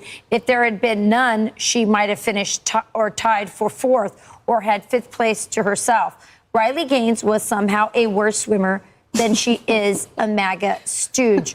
So what was your response to this old man trying to weigh in creepy on old man. Creepy old man. Truthfully, I expect nothing less from a former ESPN host who cannot seem to keep a job anywhere, for that matter. Couple of things here. I finished 85th at Olympic trials, the highest stage where only the top 1% of the top 1% are able to compete anyways, when I was 15 years old. So besides the point, my response to this, truthfully, was, Keith Olbermann, put your money where your mouth is. I happily challenged him to a race. He can pick the setting. He can pick the distance. I will even give him a 30-second head start. I don't think anybody wants to see him in a pool. No one wants to see him in a Speedo, going back to the conversation you guys had earlier. Speedo crowd. The thigh guy. Alone by himself. Keith Olbermann is the thigh guy. It's his thigh guy Please don't invite him to get into a pool. We don't want to see that. He tweeted at me yesterday calling ICE terrorists, too. So Did you see what he tweeted just today in response to Cory Booker, what CNN, MSNBC, when Elon Musk did the salute or the wave, the heartfelt gesture, really? They called it a Nazi salute.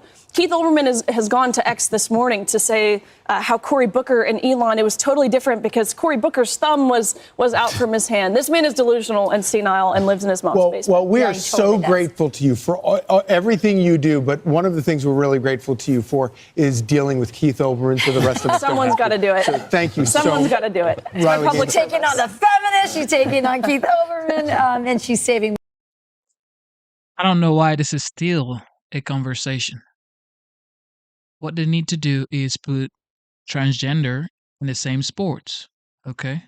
They should create their own sports. If you're a transgender, you should be running with your fellow transgender. If you're transgender, you should be swimming with your fellow transgender. And if there's not enough people, stay home. And we begin this Sunday morning with mass deportations across America and the Trump administration's grip on securing U.S. borders while confronting and deporting dangerous individuals illegally in America who are committing crimes. On Friday, the Supreme Court sided with the White House and temporarily halted a lower court decision that blocked President Trump from terminating the temporary protected status for roughly 500,000 migrants from Cuba, Nicaragua, and Venezuela that began under former President Biden. As new data from U.S. Customs and Border Patrol shows, daily Border Patrol apprehensions at the southern border have declined by 93% in the month of April compared to a year earlier when President Biden was in office. Overall, border encounters are now at the lowest level ever after a record 10 to 20 million people crossed into America illegally under the Biden administration. And as the Trump administration pushes the agency to ramp up arrests of illegal immigrants to 3,000 a day, up from 1,800. The push coming as 2 illegal immigrants from Venezuela are charged in the death of an Air Force cadet in Texas. 18-year-old Ava Moore was killed over Memorial Day weekend while she was kayaking on Lake Grapevine, hit by a speeding jet ski allegedly driven by 22-year-old Dekerlin Alejandra Gonzalez. Police say Gonzalez fled the scene with the help of 21-year-old Michael Coelho Pareto. Both entered the U.S. illegally in 2023 during President Biden's open border, according to ICE. Joining me now with more in the Sunday Morning Futures exclusive is Homeland Security Secretary Kristi Noem. Madam Secretary, it's great to see you. Thank you so much for being here. Thank you for inviting me, Maria. It's an honor to be with you. So, Secretary, I want to ask you about the sanctuary cities that are hiding illegal criminals right now. How are you getting to them? I saw that there was a list produced. Now, the list I don't see anymore in the media. Do you have a list of the sanctuary cities that are actually hiding illegals right now? And how will you get to them if they're hiding them? We absolutely do. The president put out an executive order that directed us to recognize these sanctuary cities and to cooperate with the Department of Justice and the Homeland Security to identify them and how they're making our jobs much more difficult to keep America safe and to make it, a place that our families can raise their children again. And so that list going forward, some of the cities have pushed back. They think because they don't have one law or another on the books that they don't qualify, but they do qualify. They are giving sanctuary to criminals because they're not backing up our ICE officers, because they're not out there honoring detainers. They're not letting us know when these dangerous criminals are being released from their courthouses. And it's making it much more difficult for us to ensure that these individuals that have broken our laws, that have perpetuated violence, are brought to justice and are gotten out of our country. So that list is absolutely continuing to be used, and it is going to be identifying those cities and those jurisdictions that aren't honoring law and justice. Listen, we don't get to pick and choose what laws applies to people. This is America. Everyone is treated equally under the law, and we're ensuring that we're doing that under President Trump. Well, Secretary, I want to get your take on how you're doing it and what the priorities are. Because, you've got globalists out there who are saying, they're going to arrest people who have jobs and that's going to impact the jobs market. And then we're not going to have the people to do the jobs we need. What do you want to say to those people who are critical of the president's agenda when it comes to immigration? Yeah, the president is doing exactly what he campaigned on and what the American people elected him to do, and that's enforce the law. And so we are going to do mass deportations. We are focusing on dangerous criminals. We are going out there and ensuring that people that repeatedly break our laws are being held accountable. And I would say and remind everybody that Congress directs what our laws are. They can change our programs. They can raise visa programs and guest worker programs. They can make it easier for us. We have suggestions, and I'm using all the authority that I have to meet our workforce needs. But also, we need to make sure that our communities are safer again. And those that think we can ignore these sanctuary cities and ignore laws so that we can keep somebody in a job is absolutely ridiculous. That's not what America is about. We have a workforce and a generation of people here in the United States that have been cheated out of jobs because of illegal immigrants that have come into this country and then taken advantage of housing programs and food programs and have had taxpayers pay their expenses. And it's not right. It's not fair. And it's time Americans come first, our citizens come first, and that our economy thrives because we are making sure that opportunities abound for those who live in this country. That is such an important point. Secretary, thank you for your leadership on that. That is such an important point that you just made. And I want to zero in on something you said, and that is about visas. Because sometimes when I look at some of the issues going on in America right now, I feel like there's a Marxist thread. And I think that Marxist thread sometimes comes from the Communist Party of China. Now, you've zeroed in on universities as well, and how the universities are giving so much benefit to foreign students. I want to talk to you about Harvard and what the issue is with regard to the Communist Party of China. Lay it out for us. Oh, they absolutely. Harvard has perpetuated Chinese Communist Party priorities and students on their campus. They've allowed their students to participate in activities that are paramilitary activities and supported them and feeding information back to our enemy, which is Communist China. In fact, even the leader, Xi Jinping, of China's daughter has a degree from Harvard. And hundreds of thousands of these foreign students have come into our country.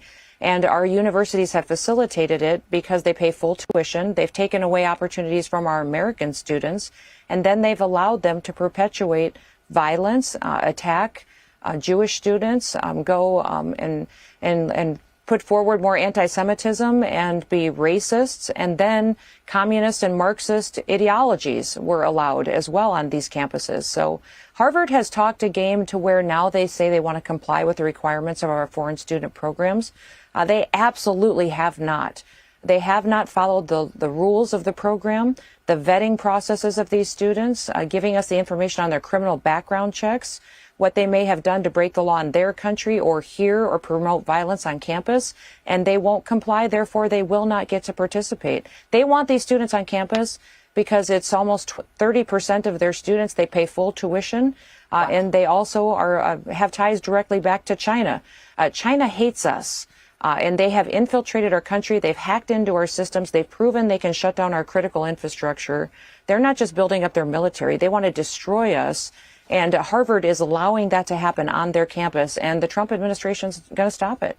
Unbelievable. Real quick, how much money, or do you know if Harvard has taken money from China? Oh, my goodness. I don't know specifically, hundreds and hundreds of millions of dollars, because these foreign students for years have paid full tuition. Plus, they've also gotten grants, special, participation in programs that China has financed and brought forward. So, yes. These ties to China are deeply alarming, and they're not just Harvard. There's other universities. We're going through every single one of them. If you come to this country to learn and you're a foreign student and you recognize the opportunity, that's fantastic. But don't come here and spy on us and take that information back home to an enemy that is working to destroy us every day. And China has infiltrated this country. It's my job to protect the homeland, and I've been given that direction by President Trump. They will not participate in this foreign student program until they clean up their ways. Wow, such an important interview. Secretary, thank you so much for being here this morning. Secretary Kristi Noem, she's doing an awesome job with the OG, for sure. All right. Let's keep going.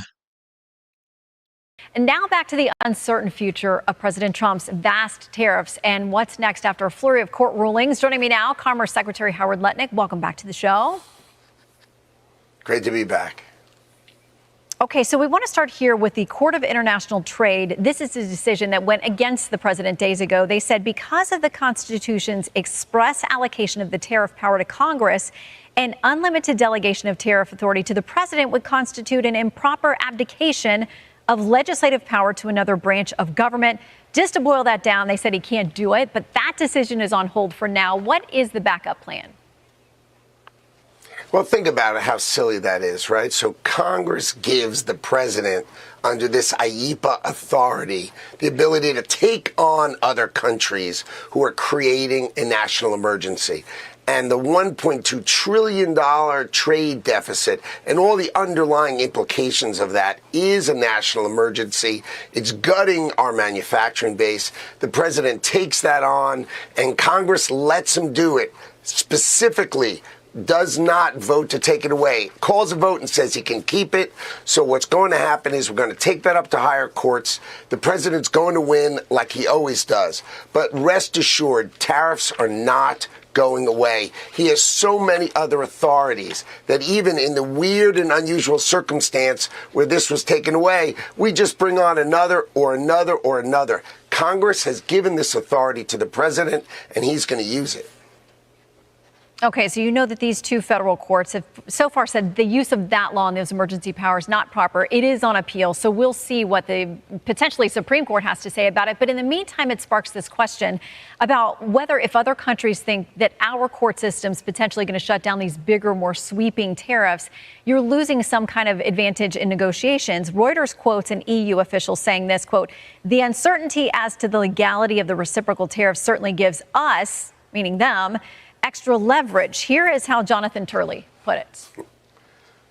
Trump has been using these tariffs like a gun to the head of these other countries, and the court just removed the bullets. So have you lost leverage, and where are we on the talks with the EU?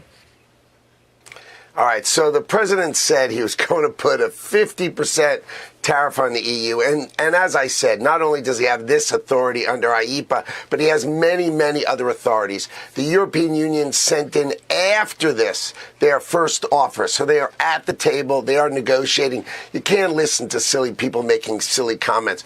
All of the countries that are negotiating with us understand the power of Donald Trump and his ability to protect the American worker. And so what they're doing is they're negotiating with us. I think it cost us a week, maybe cost us a week, but then everybody came right back to the table. Everybody's talking to us. You're going to see over the next couple of weeks really first-class deals for the American worker, opening their markets and setting on tariffs to make sure that we are treated fairly around the world. Well, I know you and Secretary Besson are talking to a lot of these countries, trying to get those deals across the finish line. He has said talks with China are stalled. What's the latest? Well, I think what happened is Secretary Besson and Ambassador Greer went to Geneva. They made a deal with the Chinese. And really the right way to say it is they're just slow rolling the deal. So I think slow rolling is the right way to say it. And I think Donald Trump is on it. We are taking certain actions to show them what it feels like on the other side of that equation. But my view is Donald Trump and President Xi, our president understands what to do. He's going to go work it out. And I am confident that this is going to work out either way. The president understands the power of our economy. He said it over and over again. We are the consumer of the world. We are the consumer of Chinese goods. If we don't open our markets to them, their economy is in really, really tough shape. So I love having all of this power in the president's hands. He knows how to wield it correctly for the benefit of the American worker. Okay, quickly, because we got to go. The 90-day pause on the major tariffs is due to expire at the beginning of July. You got a lot of deals to get done. Will the president extend that pause? I think we're going to get a lot of deals done. I think they're all being set up. We could sign lots of deals now, but I think we're trying to make them better and better and better. And as the president said, or he'll just set rates and he'll set the terms of the deal. So I don't see today that an extension is coming. In fact, I think that's the deadline, and the president's just going to determine what rates people have. If they can't get a deal done, President Trump is going to determine what deal there's going to be. Okay. Secretary Letnick, great to see you. Thanks for your time. Everybody working with the 47th President of the United States, everybody's on top of their game, and it's not even hard to see. It is absolutely stunning. And I'm impressed, absolutely impressed by their dedication and how much they respect their leader and are willing to do all it takes to bring success to the United States. Now, with that being said, Republicans are pushing back on Trump's big, beautiful bill. Why? A lot of them are saying that it's going to increase the deficit. Check this out. I'm a no unless we separate out the debt ceiling. If you take the debt ceiling off the bill, I'm pretty much a yes on most of the rest of the bill. But let's live in reality for a second. We're running $2 trillion deficits. If we follow the path of the House bill, we'll have close to, I think, $60 trillion worth of debt in 10 years. Okay? The American taxpayer has said they don't want to give us higher taxes. They don't like the taxes we have now. They're not giving us more money. What we've got to do is do what every family does. We've got to go through every line of the budget. And that is Senator Rand Paul on Capitol Hill and Senator Rick Scott with me on Mornings with Maria this week, voicing concern with President Trump's big, beautiful bill, already passed by the House, currently in the Senate, which the Committee for a Responsible Federal Budget says will add roughly $3 trillion to the national debt, including interest over the next decade. Both senators saying they cannot vote for this bill in its current form. And this weekend at the Reagan National Economic Forum, I spoke with J.P. Morgan Chase Chairman and CEO Jamie Dimon, who told me interest rates will spike and markets will get disrupted once investors realize the impact of rising debt levels. Watch. How much are you focused on debt and deficits right now? it's a big deal. It is a real problem, but one day we're going to have the bond market's going to have a tough time. I don't know if it's 6 months or 6 years. What do you mean bond market will crack? What does that mean? But the public has to understand is that something like $30 trillion of securities trades every day. These are investors around the world. Foreigners own $35 trillion of American securities. They have another $30 trillion of private investments in the United States or something like that in the United States. People vote with their feet. And they're going to be looking at the country, the rule of law, the inflation rates, the central bank policies, what they want to hedge and what they don't want to hedge. And so those rates aren't set by central banks. They can affect them. If people decide that the U.S. dollar isn't the place to be, yeah, you could see, spreads gap out, credit spreads gap out, and that will become a problem. We had that during COVID. The Fed promptly stepped in then. We had that in 2019. We had it in 2020. It will happen again. And the rest of that interview tomorrow morning on Fox Business, as my next guest is voicing a similar sentiment, calling for a return to pre-pandemic spending levels and looking to separate the president's agenda into two bills, with some of the president's campaign promises, such as no tax on tips, Social Security, and overtime, dealt with in a second bill later in the year. Joining me now in this Sunday Morning Futures exclusive is Wisconsin Senator Ron Johnson. Senator, thanks so much for being here. Have you been able to identify more areas to cut? Good morning, Maria. Well, first of all, let me say I'm a big supporter of President Trump. I know Rand Paul is. I know Rick Scott is. We all want to see him succeed. But at the same time, I sprang out of the Tea Party movement, campaigning in 2010, doing parades, shouting, "This is a fight for freedom. We're mortgaging our children's future. It's wrong. It's immoral. It has to stop." We were $14 trillion in debt then. Now we're $37 trillion. And I think what has disappointed me about the debate that went through the House, if you even call it that, we weren't looking at the facts and figures. The only figure we ever heard about was $1.5 trillion. Sounds like a lot, but when you put it in context of the $89 trillion we're going to spend over the next 20 years, the $22 trillion in additional deficit we're going to incur, that's $2.2 trillion per year deficit. I mean, it's completely unsustainable. I agree with Jamie Dimon here. This is something we have to take a look at. So, again, from my standpoint, I want to see the president succeed. I want to take a tax increase, an automatic tax increase off the table as soon as possible. All this could have been done. The border funding, take an automatic tax increase off the table. I think we have to deal with the debt ceiling. But again, I don't want to just do $5 trillion. I'm happy to give the president, increase the debt ceiling for 1 year, so we can come back and get serious about returning to a pre-pandemic level spending, because right now, based on the House bill, it doesn't look like anybody is. Well, Senator, with all due respect, I'm still not hearing any solutions. OK, I understand what you're saying, but somebody at home who's critical of what you're saying might say, well, this is rich, given the fact that the House already identified $1.5 trillion in cuts, and all I heard from the Senate was $4 billion in cuts. I know that there's the Byrd rule, and that's technical, but still, what are the solutions? Again, have you identified any areas to cut? Well, exactly like Rick Scott talked about, you go line by line. And again, I've laid out all the variances of how much we're spending today that exceeds 2019, plussed up for population growth and inflation. So you literally have to go through a couple thousand lines of the federal budget, probably hundreds of lines beneath each one of those lines. You have to take the time and do it. DOE shows how to do it. Contract by contract, line by line. Rick Scott did that as governor of Florida. He'd be great on a budget review panel. I proposed that. So again, this would be not an across the board as some basic percentage, but an across the board forensic audit of all government spending. You have to do it. We didn't do the work. We did the same old way. We exempted most spending, looked at a couple of programs, tweaked them, tried to get a CBO score, talked about what seemed to be a big number, but a number that is completely inadequate. It doesn't meet the moment. Again, $22 trillion, and that's on the low side, Maria. You've got interest rate risk. That CBO estimate assumes we're going to increase taxes by about $4 trillion. Now, we can argue over, okay, if you increase taxes, they probably wouldn't get that amount. You still have to account for that $4 trillion if you don't increase taxes. So, again, we are facing a moment here where we've had an unprecedented level of spending increase from 2019, 58% to over $7 trillion. And it's just, we should have returned to pre-pandemic level spending in 2021.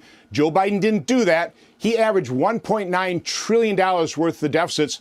Obama in his last 4 years averaged $550 billion. I mean, that is, again, you have to put all these numbers. I'm working on a report right now, doing all the work. Hope to have a complete the 2025 budget reconciliation, facts and figures. I hope to hold a hearing within the next couple of weeks, certainly before we take any votes on this. Are you willing to take this so far as to blow up President Trump's agenda and lose the re-election in 2026? Absolutely not. No, I want to see him succeed. But again, my loyalty is to the American people, to my kids and grandkids. We cannot continue to mortgage their future. The transfer of wealth from old people like me to young people is literally immoral. What's been happening, it has to stop. And this is our only moment. Again, it's been unprecedented level spending. There's no justification for $4.4 to $7 trillion in just 6 years. Getting back to a reasonable pre-pandemic level, you do it line by line by line. Listen, I think the House has done a lot of good work. We should take on that. We should expand on it. But again, we're not going to have the time. Nobody's been willing to take the time or do the work to go line by line. Again, Rick Scott has the experience in Florida. Take a look at how successful he was at reducing spending, balancing his budget, and then giving tax cuts to Floridians. You've said a number of times that you want to get back to pre-pandemic spending. Let me get your take, Senator. What specifically will it take in terms of the number of cuts? How much cutting do you need to do to get back to pre-pandemic spending? My guess there'd probably be hundreds and thousands of cuts line by line. Again, you go back to Bill Clinton in 1998, we actually had a surplus. Obama 2014, Trump in 2019. You leave Social Security, Medicare, and interest alone, spend what you need to spend, plus up all those actual outlays by population growth and inflation, you end up with a baseline budget somewhere between $5.5 and $6.5 trillion. Senate budget, when we passed our budget reconciliation, we picked a midpoint about $6 trillion. That's a reasonable baseline to start from. How many times have you heard members of Congress say you need to go return to zero-based budgeting? I'm not even proposing that. I'm saying let's go back to a 5.5 to $6.5 trillion baseline based on actual outlays. I don't think we spent too little under Clinton, under Obama, or under Trump. Go back to those baselines, plus up what you need to plus up. Maybe eliminate what people wouldn't even notice if you eliminate it.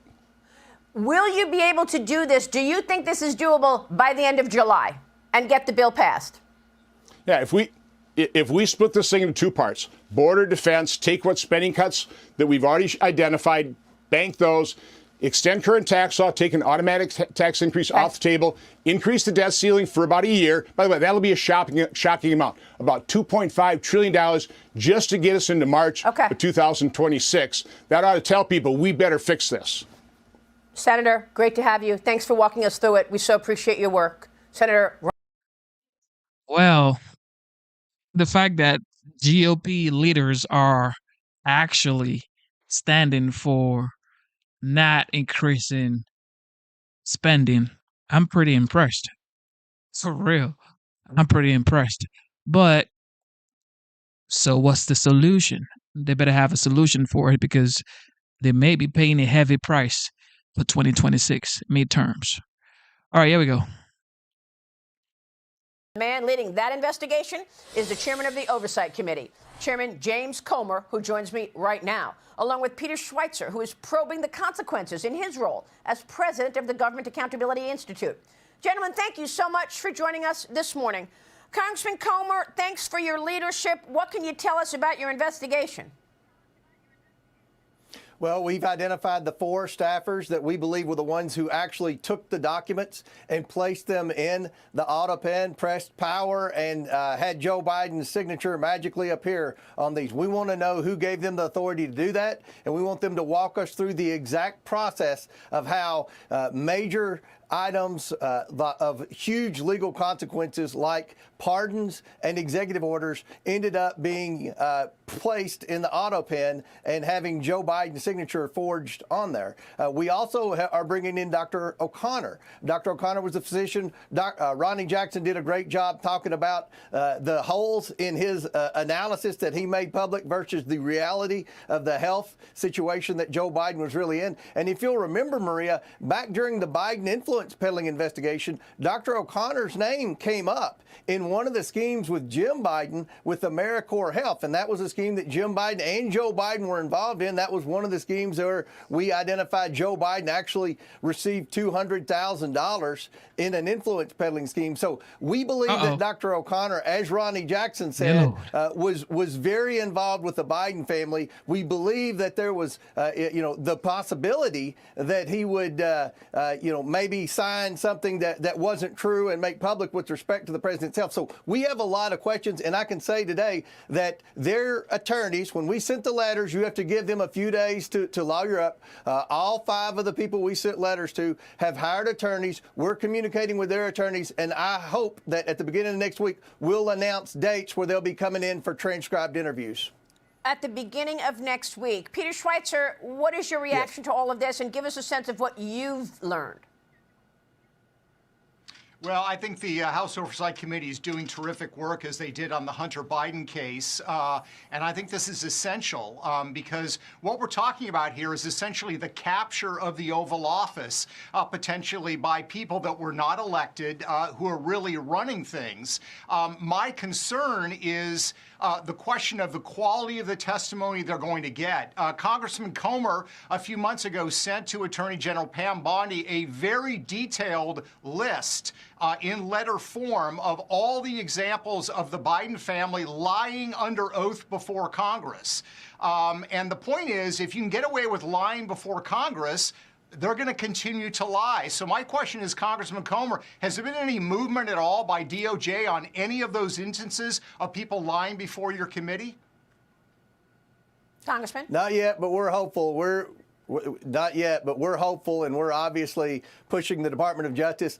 As you both know, all Congress can do is investigate. When it comes to holding people accountable, then that's going to have to be the Department of Justice. Our criminal referrals to the Department of Justice had a 5-year statute of limitations, so they're good throughout the entire Trump administration. We're hopeful that Pam Bondi will set an example out of people who have lied before Congress, like Jim Biden and like Hunter Biden. Yeah, but I mean, we need more than hope, Congressman, okay? I mean, we've been here before. Russia collusion, Hunter Biden laptop, over and over again. Is it not a felony to lie in front of Congress? Absolutely. And we issued criminal referrals. Hunter Biden committed perjury. Jim Biden lied in front of Congress. And there are others in other investigations who have lied, and there's been no accountability. So we're certainly going to continue to investigate, but we're desperately seeking accountability from the Department of Justice, and hopefully that'll happen, because when you talk about using the auto pen to sign these executive orders were many meant to Trump-proof this White House. And if we can find information that would lead us to believe that Joe Biden had no knowledge of those executive orders being signed in his name, then I think that the Trump administration could get them thrown out in court, and then Trump would be able to execute his agenda a whole lot easier without all the Trump-proofing that happened with the auto pen at the end of the Biden administration. Well, I mean, it's just extraordinary to me. Look at how all of these policies have affected the American people. 13 service members are dead because of the botched exit from Afghanistan. People were going broke because we had 40-year high inflation. I mean, boys and girls sports. The list is long, Peter. Are we ever going to see accountability in your view? Well, I hope we do. And I think these investigations by House Oversight are a key start to that. But at the end of the day, you have to have the teeth that when laws were violated, that people will actually be prosecuted. That's the key element. Look, we have to look at the magnitude of what's going on here. We are talking about subverting the authority of the President of the United States. What the Democrats have done reminds me of a story about a major in Vietnam who had gone in and wiped out a village, burned 5,000 homes, and he was asked why he did it, and he said, "We had to destroy the village in order to save it." That's essentially what the Democrats have done, driven by this fear of Trump and Trump's agenda. They have literally damaged the American presidency. And if you want to talk about the lack of trust in our institutions, this is precisely the sort of thing that has been done. So this is not about looking at the past. This is not regurgitating the past. This is about the integrity of the office of the presidency. And we need to have an absolute thorough vetting of what was done. And by the way, it's not just about the auto pen. There are lots of people in America who have parents of diminished means who there's questions about when they're signing documents and signing wills. Did they really know what they were signing? Yeah, we that's have to right. have a clear understanding that Joe Biden knew. Mr. Chairman, how rich that all these years the Democrats have been telling us that Donald Trump is a threat to democracy while they were actually threatening democracy. That's all they've done. They don't have an ideology. Our good friend Stephen Miller said it well in an interview a couple of days ago. There is no ideology. There is no vision by the Democrat Party. They just want to obstruct. They want to create fear in the voters that the Republicans are somehow a threat to democracy, when all the evidence shows that everything they've done over the last 4.5 years has been a threat to democracy. And one more thing, Maria, I said next week. This is Sunday, so we're talking about in a couple of days. In a matter of days, hours, we should be able to hopefully announce something about these 5 individuals coming in. Well, we're going to keep on it, and I'm going to come back to you in a couple of days. If I don't see it, we're counting on you, we're counting on Ed Martin, and we're counting on Pam Bondi. Thank you, gentlemen. House Oversight Committee Chairman Congressman James Comer and the President of Government Accountability Institute, Peter Schweitzer. We'll be right back. She talks so fast. She's smart as well. Okay, so what is going on here in Kentucky? Okay, the last rural damn lawmaker switches to GOP party, ladies and gentlemen. The whole country is becoming Republican. Dear Lord. A longtime member of the Kentucky General Assembly switching to the Republican Party, marking an end to all Democrat representation in rural Kentucky. It's a major blow to state Democrats who usually held a stronghold in rural areas. And Democrat Governor Andy Beshear, often listed as a potential future White House candidate, too. That former Democrat turned Republican, Kentucky State Senator Robin Webb, joins us now. So great to see you, Senator. So you've been a Democrat for all your life. This is a big deal for you to switch. I know that Democrats in the rural part of Virginia, where I'm from, it's a really big deal for them. What was the last straw for you? Well, first, a correction. I first registered Republican when I was young, and when I went into coal mining as an occupation, that's when I registered Democrat. So that's a slight correction. But so really, I'm coming back. But it wasn't really a last straw per se. This has been a culmination of several policy shifts through the past few years, and how the rural voice. You know, I've been tried to be the rural voice, but it's just gone not unheard, but certainly not acknowledged and not given the credence that I would think our people need. Right. Can you give us an idea of some of the issues in particular that you found yourself out of step with the Democrat Party on? Well, and let me also preface and say, I represented a Republican district as a Democrat for 10 years in the House. So my voting record is consistent, and my voting record is going to still be consistent. It's still me, and I'm still representing the same people. And, and I appreciate all my people, regardless of party. I try to represent them. Of course. But certainly things through the years, my background's in coal mining. I've been a coal miner and a general counsel for a large coal company and everything in between. And the energy policy that's for oil and gas and coal has certainly stifled economic development and attraction with utility rates and large capacity capability. So, that has always been a common thread. My cultural issues, I'm a sportsman. I'm past president of the National Assembly of Sportsmen's Caucuses. We work with the Congressional Sportsmen's Foundation and our cultural, our rights to hunt, fish, Second Amendment, which I've always got an NRA plus rating. So those kind of things. And then, some more current social issues like, women's sports and those kind of things. So that and agriculture, I'm a rancher. I heard you all talking about that earlier. And some of the policies leaning toward animal rights, which I fight not only in my law practice, but legislatively across the country with some national groups. So those are just a few things where my departure shouldn't be a surprise because these are just the issues that I've championed and will continue to advocate for rural Kentucky, not just in the East, but the West and around. Well, Robin Webb, Republicans are lucky to have you, and so are your constituents. Thank you so much for joining us this morning. The country is becoming Republican, and that is 1,000% for sure. All right. Byron Donalds, he's running for Florida's position to become the next governor. Most people say he's most likely going to win, but he has something to say. Check this out. Talking to town now, let's bring in Florida Congressman and member of the House Oversight Committee, Byron Donalds. Congressman, where does this investigation stand right now, and what steps can the committee take to make people like possibly Joe Biden testify? Great to be with you guys this Saturday evening. We need to issue subpoenas immediately for the White House doctor under Joe Biden and for some of his key staffers to ignore requests from the Oversight Committee to actually come in and have a prescribed interview is flat out wrong as far as I'm concerned.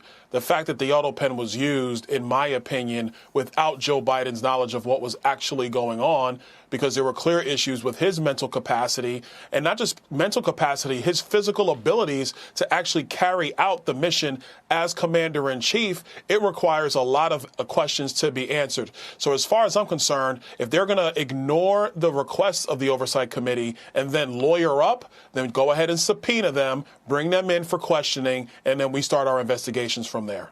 Congressman Donalds, Molly Line here. Thank you so much for being here on a Saturday night. So then the next question would be, here as they appear to be fighting to some extent, the 4 Biden aides, the former physician, are there consequences? You know, they blew past this deadline. If these subpoenas come next, you know, how could they potentially be held to account? Will there be ultimately answers to these questions?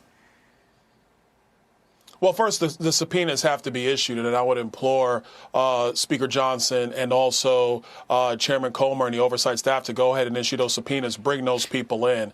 I think if you're going to try to figure out culpability, like we were doing even through the Biden family investigations, we have to actually get the evidence first before you can draw conclusions. I wholeheartedly believe when you do these types of investigations, we cannot be Nancy Pelosi. We can't just say, here's the crime, and then we'll find a way to fit the information into it. You have to go through the investigation and then hold people accountable, whether that's criminally, whether that's civilly, whether that's going through new rulemaking about what White House staff may or may not be able to do. That's the process the House should take. But it's got to start with subpoenas. We cannot let these people just ignore our requests and then lawyer up. Yeah, amen to that. Congressman Jason Chaffetz here. You know, I used to chair that committee, and one of the things you got to be able to do is enforce that subpoena. Fortunately, Jeanine Pirro is now the U.S. attorney for the District of Columbia, and she's the one that would enforce those subpoenas. So that'll be interesting. But I want to shift gears here because the other big news is Elon Musk stepping away from the White House. But he's already saved the country. I mean, he's pointed out nearly $175 billion in waste and fraud and all sorts of other things. So that comes out to over $1,000 per person in this country. Amazing numbers. Speaker Johnson says he wants Congress to codify the cuts into law. Can Congress get that done? And what do you need to do to make sure that we don't just point out the need for cost cutting, but that it actually gets cut? Well, listen, I commend the Speaker for his statement. We can get that done. A lot of that is done through the appropriations process, which is really going to start this week when we get back to Washington. So for my colleagues on the Appropriations Committee in the House and even across the building in the Senate, it is time to take the blueprint that Elon Musk gave us and then go through the process of getting that spending out of the federal budget. Last thing I'll add to this piece about Elon, he did a tremendous job. He did the job he was expected to do, and he did it tremendously. And so for the Democrats Democrats to try to say that, oh, he's running away now, that's dumb and ridiculous. The man has companies. He committed to serving and doing the job that the president asked him to do. That is a time-limited job, the way he had his special employment status, and actually complying with the law. He did his duty for about 130, 140 days, and he's going back to the private sector. That is the appropriate use of a special employee, unlike what was happening under the Biden administration, where you had somebody like Anita Dunn who just kept rolling over that special employment status time after time after time with really no oversight from the Senate, ignoring their advice and consent duties that the Senate has. Congressman Donald, it's Nicole Sapphire. Thanks so much for being with us. Congresswoman Jasmine Crockett wants to be the top Democrat on the Oversight Committee. She's even said, we've heard her say, she was made for this moment. What is your reaction to this, and how do you think her placement on the committee would impact your work? Whatever. I don't really care. Look, I mean, she'd probably be a headache for James Comer. And I love James Comer. He's a good man, good chairman. He'd have his hands full. I really don't care. The reality is the Democrats have no policy ideas to stand on. They have no leadership. They have no message. So right now they're trying to find who's going to be the brightest star or the biggest mouth to go out there and try to excite people. She could be the ranking member. She could be another member. It really doesn't matter, because when you examine the terrible policies and even worse execution from the Biden administration, from the auto pen administration, what's she really going to say? She going to blame Republicans? She's going to blame the people? Nah, Jasmine, it's you. It's your party. You guys covered up for a guy who didn't have the capabilities to be the commander in chief. But go ahead, be the ranking member. I don't really care, and I don't think the American people do either. Well, Congressman, it's been great to have you with us. Let me just one last quick one with you, and that is, you know, we've heard President Trump and others say that what was happening with the cover-up of President Biden's mental decline was the greatest scandal in modern-day political history, maybe in the country's history. Do you agree with that? How do you feel about that? I absolutely agree with it. Because first and foremost, when we elect a chief executive, it's the chief executive who's supposed to be executing these decisions. We have no idea if Joe Biden was actually doing that. And to be blunt, easily half the American people don't believe he was actually doing this job on a day in, day out, minute in, minute out basis. Nobody would see him for months. I've heard the stories from House leadership where they would actually be in the White House. Joe Biden would read from a card, and if he got off script, the staff would come in to get him back on track. Or if he started to answer questions, the staff would come in to end the session and get everybody out of the room. You cannot have a president who cannot take charge of his staff, let alone the agencies. And it is clear from many stories and rumors around Capitol Hill and around D.C., Joe Biden simply did not have the capabilities, whether it's mentally or physically, to do the job. I mean, just compare his last 100 days with Donald Trump's first 100 days. It's been a stark contrast. And so I think there needs to be major investigations into this. This is a major scandal because the Democrat Party was more concerned about power, more concerned about their agenda than actually protecting the republic, protecting the sanctity of the office of the presidency of the United States. And so this is a far bigger scandal than Watergate or Iran-Contra could ever possibly have ever been imagined. Congressman Byron Donalds, great having you on the Big Weekend Show. Thank you. Have a great rest of your weekend. Hey, Sean Hannity here. He's most likely going to be the next governor in Florida. Trump already endorsed him. All right. TDS is strong. Hello, everyone. I'm Nicole Sapphire, along with Molly Line, Griff Jenkins, and Jason Chaffetz. And welcome to the Big Weekend Show. Well, the big story tonight, Elon Musk's reign as Doge chief came to a bittersweet end. The Doge father was given a send-off with President Trump in the Oval Office yesterday, but not everyone is so sad to see him go. Drama-loving Democrats are melting down over Musk's cost-cutting machine. Jasmine Crockett is even threatening him with an investigation. You basically let this guy run wild, and honestly, I feel like all of the cuts, there was nothing more than a distraction for the things that he really wanted to do. We have tried to subpoena Elon Musk before, and then we can absolutely bring Elon Musk in and we can have him under oath and we can have him tell us about everything that he did. And she's not the only... He's building companies, okay? Let him build his company and do what you do with the lashes. Democrat calling for Elon to come before Congress. I think the best way for him to repair his image is to reverse all the damage he did to our government, to the American people. And certainly, I think some crimes may have been committed over the past 3 or 4 months, and they are going to come to light one way or another. We're going to come to light, even if it takes us getting into power again. But we will subpoena people and find out. And if you think it can't get more ridiculous, well, think again. Chicago Mayor Brandon Johnson compared Doge's efforts to eliminate waste and fraud to Nazi Germany. The fact that the president of the United States of America is cutting off food supply and medicine to working people and families across this country, that is an act of war. A president that is working to erase culture, the steps and the actions of this president akin to how Nazi Germany became real. Madeline Rivera is live at the White House with all the latest. Hi, Maddie.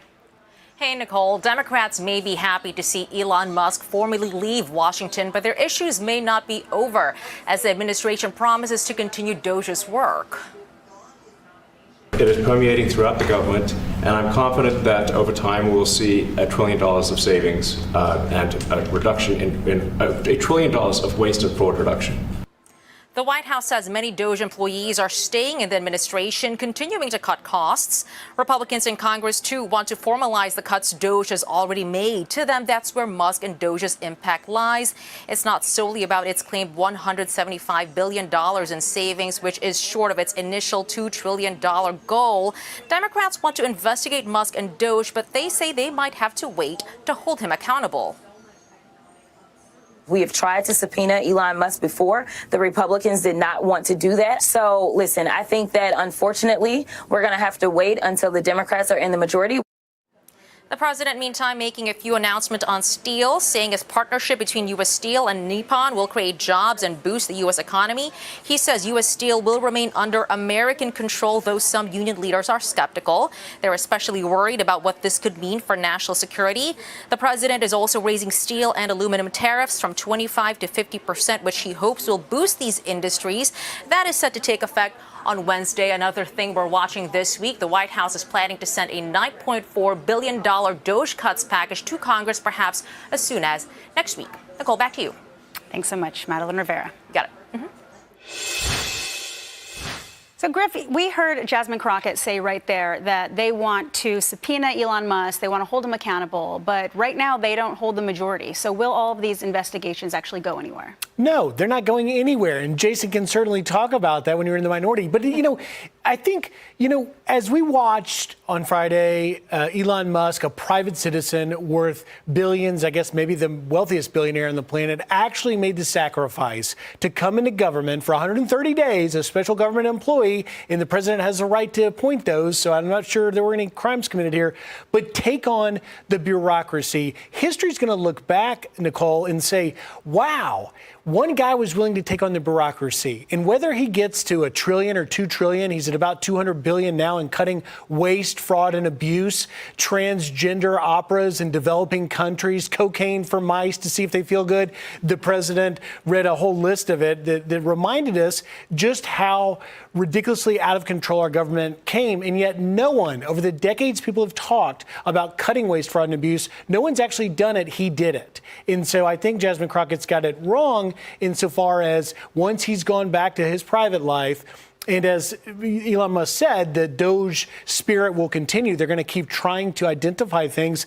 I think it's going to become a little bit more bipartisan and less of a target with him gone, because ultimately you're talking about those Democrats like Crockett are defending the waste, fraud, and abuse of what? Our dollars, our American taxpayer dollars. Well, I think the way that it's been politicized, Jason, is the fact that they think that he's lying about it. But the reality is Doge is not a person, it's a movement. And so what kind of uphill climb do congressional Republicans have to make sure that these cuts that were enforced or put in place by Doge actually stay put? Well, they're going to have to fight against the Democrats who are just spewing lies. I mean, what they're saying about cutting off the food supply, cutting off medicine, that they're acting like the Nazi Germany. I mean, that is so offensive on so many levels.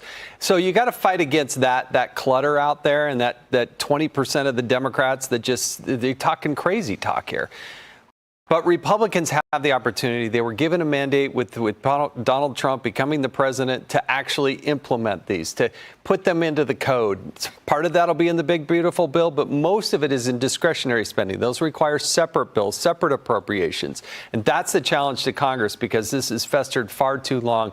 And remember, we're $36 trillion in debt, folks. This is an emergency. You don't have time to just dink around with this. We're paying more than $1 trillion in interest payments. So if you want to actually put this country on a fine footing and fund all those things that you want to fund, you got to get rid of all the waste, fraud, and abuse. But now Democrats, what they've done, they've just taken a position of, oh, we're against common sense. That's really where they are today. Well, we learned that they've been like that, especially throughout COVID. Hey, Sean Hannity here. Now, concerning this folks right here. Everybody's tired of talking about Russia, Ukraine. It's like it's getting boring. It's just getting boring. People are losing their lives, and it's been going on for years. Man. Welcome back to My View. 3 years into Russia's brutal invasion of Ukraine, and fighting still rages on. Vladimir Putin just launched Russia's largest missile and drone assault of the war, leaving behind a trail of devastation. President Trump has been blunt. Putin's playing with fire, escalating a war that should never have started in the first place. But the hard truth is, diplomacy doesn't happen with friends. It happens with adversaries. So what does it take to bring two enemies to the table and find a way forward when trust is in such short supply? That's where General Keith Kellogg comes in. As special envoy for Ukraine, he's on the front lines of difficult negotiations to push back against Putin's aggression. I sat down with General Kellogg to talk about what it takes to find a path to peace, and why, as he told me, this war won't be won through more bloodshed, but through bold diplomacy backed by strength. This is obviously a very interesting time in the geopolitical sphere. So to have you here as a special envoy to Russia and Ukraine, I think is huge. President Trump says something has happened to Vladimir Putin. Have you noticed with your counterpart in Russia a change as well? Yeah, well, first of all, Laura, thanks for having me. Good to be with you. Good to see you again. Thank you. I think what I've seen is some intransigence on the part of Putin and his negotiation team that he sent it to Istanbul recently, and sort of like, where's the reasonableness? Because what the president has done, he's laid out a very reasonable plan, which we brought back out of London, and we came up with what the term I use is term sheets. The Russians call it memorandum. It's basically, okay, this is what it looks like. Is this acceptable to you? And then we get their term sheet. This is okay for you. This is not okay for you. How do we bring it together till we get to what I call a ceasefire? And I use the term comprehensive ceasefire. And that's defined to me as air, sea, land, and infrastructure. The Russians right now, I mean, we can't get their term sheet. We haven't got it yet. They promised President Trump, Putin did, that he'd have it within a week. A week later, it didn't show up.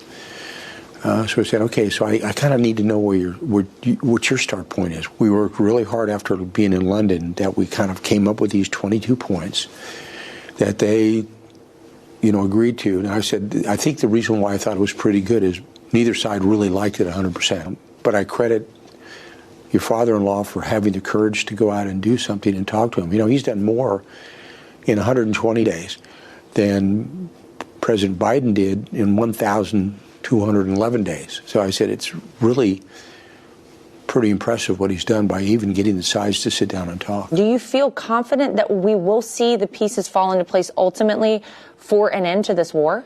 Well, I do, because I have great faith in your father-in-law. I mean, I think if anybody can do this, it's President Trump. Everybody's working really hard to get this to an end state, because we understand, the death out there on the battlefield. I mean, Laura, the term I use, it's industrial strength killing. Right now, conservatively, we're talking Ukrainian and Russian military members killed and wounded is over 1.2 million. That is a stunning number. I mean, it's something that we cannot comprehend. The Russians have historically absorbed losses like this. They don't blink. And that's what's kind of scary to me. We need to stop this killing. The killing needs to stop. because the escalatory issues are still there. The fact that Chancellor Merz has said, well, I'm going to give the Ukrainians the Taurus missile system. Well, that's like a Tomahawk land attack missile in miniature form. It's got a significant warhead to it. It travels, roughly 300 miles, which means you can penetrate deep into Russian space. Putin has made those comments. Well, if you're going to supply them with weapons, we continue to be part of the aggressor. And he considers this a proxy war by NATO as well right now. And frankly, in a way it is. I mean, when you look at what the European nations have done with support, I mean, it's clearly Putin sees that. So everybody's got to be willing to step back a bit. They've got to be willing to give a little bit. And they've got to say, okay, I'm willing to give up this part of the discussion to get us to an end state. And that's where the dialogue is so very important. Show me that you're willing to kind of say, I'm willing to take this hard step of lowering the level of violence. And then I said, okay, it gives us an opening where we want to go to. But tell us where that is. The prisoner exchange, which I thought was really magnificent. And that was done between Medinsky and Umarov of the Ukrainians. And that was important. I mean, getting 1,000 prisoners on each side released, I mean, those are fathers to mothers, and they have children, wives. Getting them back home after 2, 3, 4 years of war was rather significant. President Trump mentioned that to President Putin, that he wants the children back as well. That showed some real sensitivity on President Trump's part. Mm-hmm. And Putin wasn't against that, but we're talking 20, 30,000 children. We've got to get some breathing space, and I'd say reasonableness on the part of the Russians. Again, we've got it on one side. We need it on the other side and bring it together. We'll hope for the best on that. Me too. President Trump is very clear. He wants to put America first and the American people first.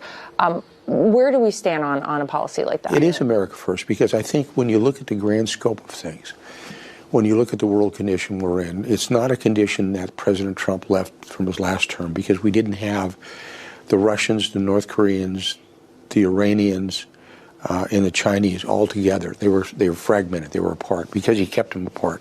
And I think it's a much more dangerous world than President Trump left a little over 4 years ago, because of the actors involved, and the actors are working in concert. The concern about escalatory violence is there. And I would say to President Trump, sir, you're the president, not me. You're the one who got the Electoral College votes. I didn't get any. And you get to make those decisions, but we owe it to you, and we owe it to the American people to give our best advice. And to you, everything he does has the American people in his thoughts. I know that. I've seen it. You know that. Yeah. And I think I think that's why the American people really do love him. I think his instincts are off the charts good. I mean, they really are. As a veteran, I know you've spent decades serving our country. We're incredibly grateful for all that you've done. I wonder what your message would be for someone watching right now who might be considering a career in military service. Yeah.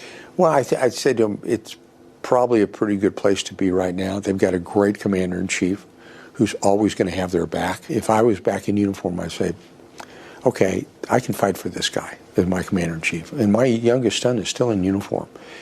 And he kind of echoes what I say. He said the same thing, hey, Dad, this is somebody that, when he makes the hard call, that, we're going to hook up, ruck up, and go into the fight. We're pretty confident about that. In 2021, you wrote, "The inability to love a nation and unwillingness to fight for her is a national security threat." Mm-hmm. Maybe expand on that a little bit and tell me how it's applicable right now. Well, it's because that's how this nation was formed. On Lexington Green, when common citizens were willing to grab their muskets and go fight at that time the biggest and best, the British Army, the biggest and best army in the world, and were fearless about it because they saw something greater than themselves. And that's kind of what I'm saying. That's what's important. If you're willing to do that, you're willing to commit something greater to yourself. It's an ideal. America's an ideal. And I go back to what Ronald Reagan said, this shining city on a hill. And you got the same feeling that you get with President Trump as you do with Reagan, that he had America's back. And he used words, because words are also a weapon. And he uses words so very, very well. President Trump and Reagan did both. We're appreciative of all you're doing and wishing you the best of luck in all of your negotiations for peace. Well, thanks, Laura. Thanks for having me. Hey, Sean Hannity here. Thank you for tuning in to the live show. You know what time it is. Shout out to everybody for tuning in. All right, I just seen the GOAT tuned in. It says, God bless you, Genesis. God bless you too, GOAT. The GOAT, Luke, in the building. And shout out to the moderators, C. Shelley, Mr. Booski. Of course, tonight was kind of, spicy. But, we're still here and we're having a good time. We've been streaming for 2 hours, 19 minutes now. And it's been a great show. It's been a great show so far. Let's see. All right, here we go. Auto pen, ladies and gentlemen. Hello, everyone. I'm Griff Jenkins, along with Molly Line, Nicole Sapphire, and Jason Chaffetz. Another brand new hour of a jam-packed big weekend show. Now, House Oversight Committee Chairman James Comer wants to talk to both the former President Joe Biden and former First Lady Jill Biden. This comes after 4 former White House aides and Biden's former physician ignored Thursday's deadline to comply with Comer's investigation.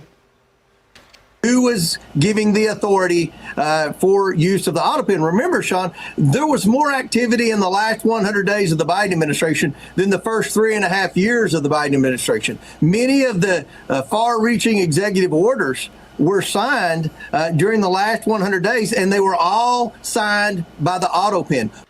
But we wanted to know who you think was really running the Biden White House, so we hit the streets to find out in this week's Talk of the Town.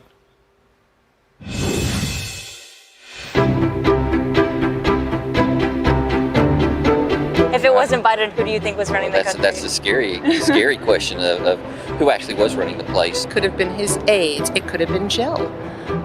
Jill. It could have been Pelosi and Schumer, and the Obama. Definitely Obama. Definitely Obama. So, you don't know. I think he had good people surrounding him, whether or not he was mentally fit or not. He was mentally fit to be president, but I also think that it was probably time for him to step back. Do you think it was a cover-up of some sort? Most definitely. I mean, what kind of doctor wouldn't know that your patient has declined mentally? Was he well? Maybe he was a little sick, but I don't think that it's kind of blown out of proportion.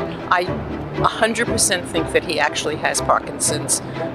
Very familiar with it, had all the signs. At the end, we could tell that his speech, the way he spoke was kind of not all there. I could see it with my eyes anytime I watched him on TV. Couldn't even carry on a conversation with anyone, could barely read the prompters. So it was pretty bad. Hey, Sean Hannity here. Hey, click here to support. Shout out to the American people actually seeing things that the legendary Jake Tapper couldn't see. And he had more opportunity to get closer to Joe Biden than the American people right there, which we just watched. But for some reason, he said Joe was ready to go. Okay, ready to go. All right, with that being said, let's see. All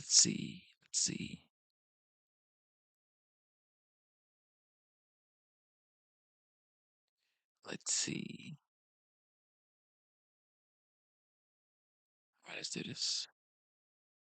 Here we go. If he can do so much bad in such a small amount of time, why can't we do such good? Let's not just talk about an alternative. Let's not study an alternative. Let's deliver the alternative. That was Maryland Governor Wes Moore, a potential 2028 contender in South Carolina this weekend in trying to offer his party a path forward. And this morning, we have a brand new CNN poll that shows what voters are thinking about both parties. David Chalian joins me here at the Magic Wall to take us through this poll. So, David, what are the key takeaways? Yeah. This is where we left off on election night 2024, but we wanted to get a sense of where Americans are right now. And one key trend we're looking at here, Manu, is should the government do more, or is the government trying to do too much? 58% in our new poll of Americans now say the government should do more. That is a 30-year high that we have seen. So what's driving that? Why are so many fewer Americans saying that the government is trying to do too much? Well, as you might imagine, we're seeing that movement among Republicans who are in charge of all aspects of government right now. Look at this huge drop. From August of 23, 73% of Republicans said the government was doing too much. That was when Joe Biden was president. Now it's down to 57%. But we also see this decrease in those saying government's doing too much among independents as well. We also wanted to test where the country stood with the parties on various issues, okay? Crime and policing is by far and away the Republicans' best advantage. R plus 13 now, R plus 14 a couple years ago. But look at the economy and immigration, two key Trump issues. You see, it's still a Republican advantage.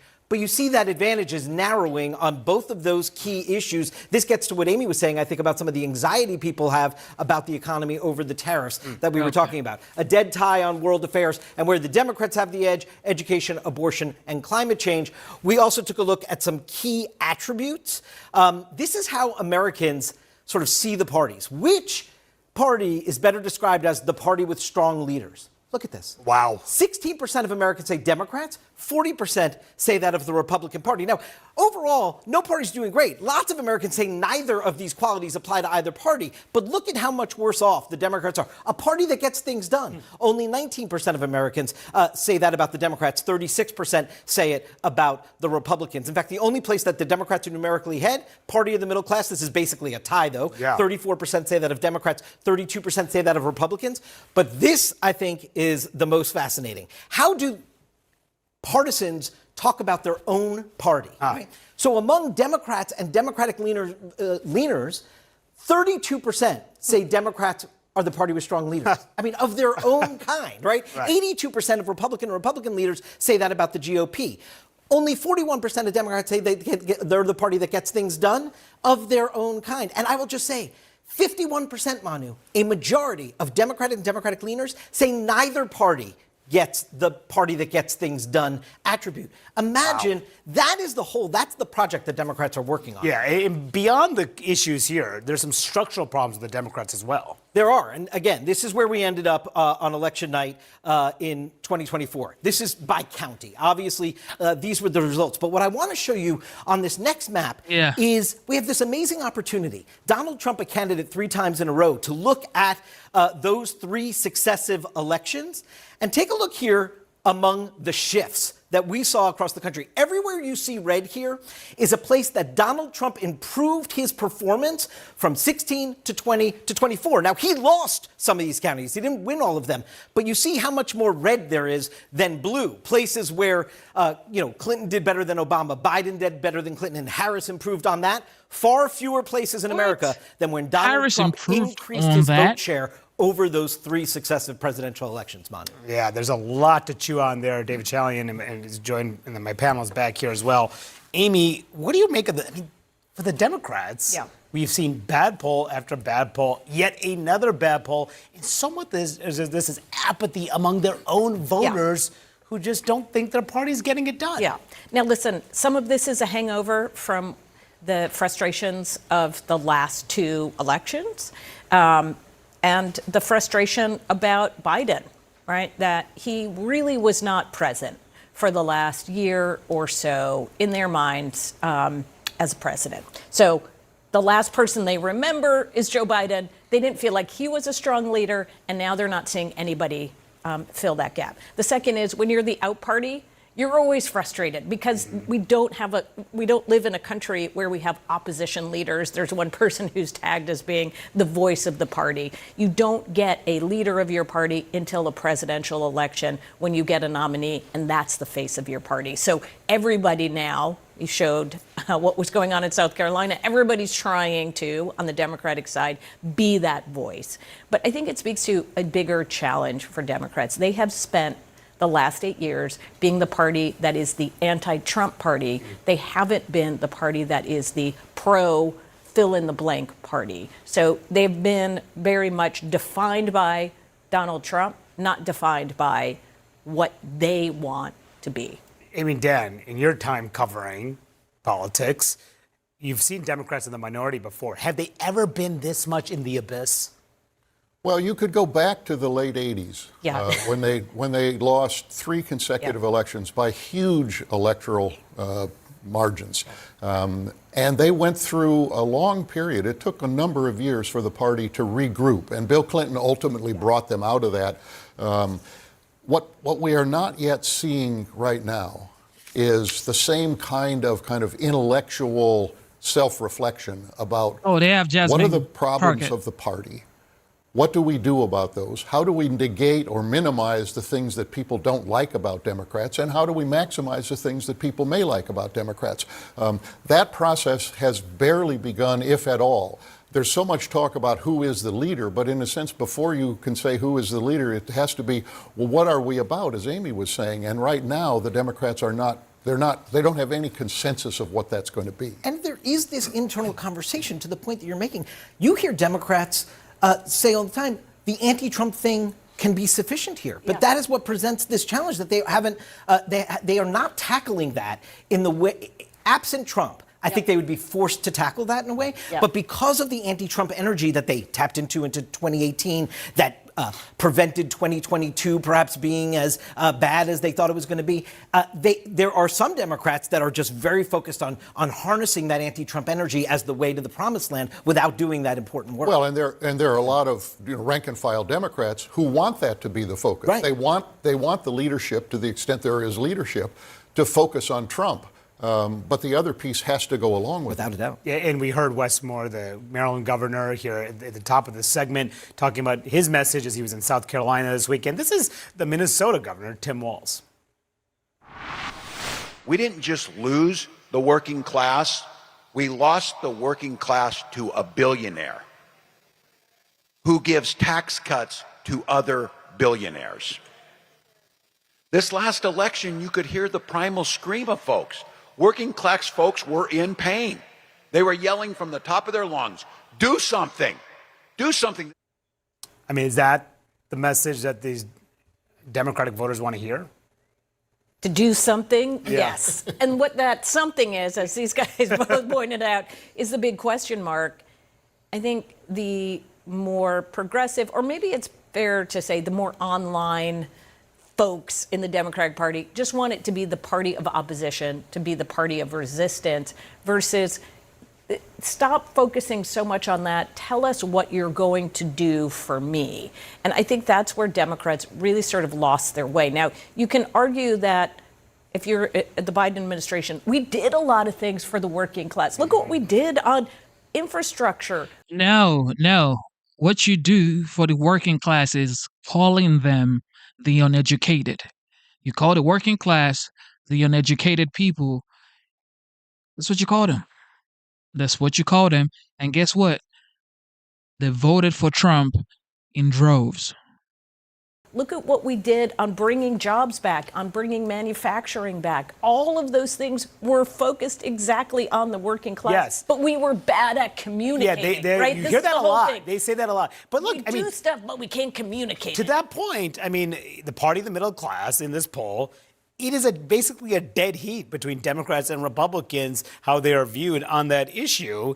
And on the economy and immigration, yes, the margin is narrowing the Republican advantage, but the Republicans still have the advantage on the economy. That has to be a real warning sign heading into the midterms. It's definitely a warning sign, and the Democrats, the Democrats are struggling to put an alternative plan together. They're going to obviously oppose everything in this, or basically everything in the big beautiful bill.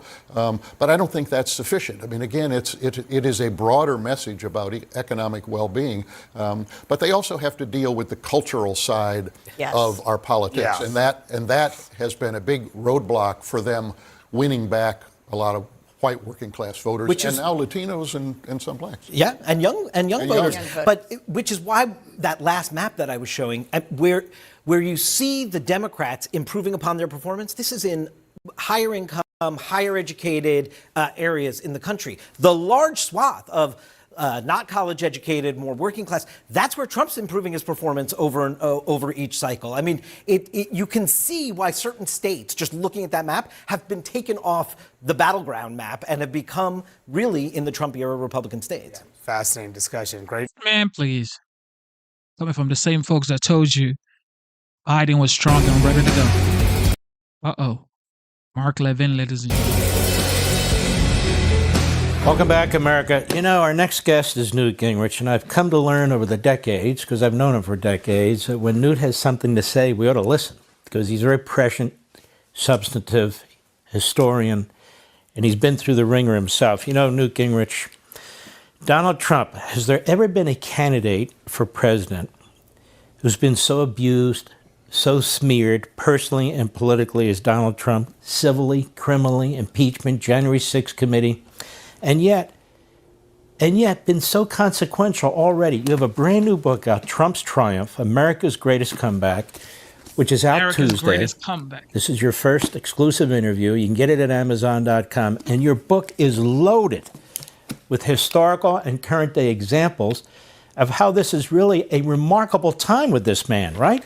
Well, look, nobody has gone through the 10 years that Trump went through.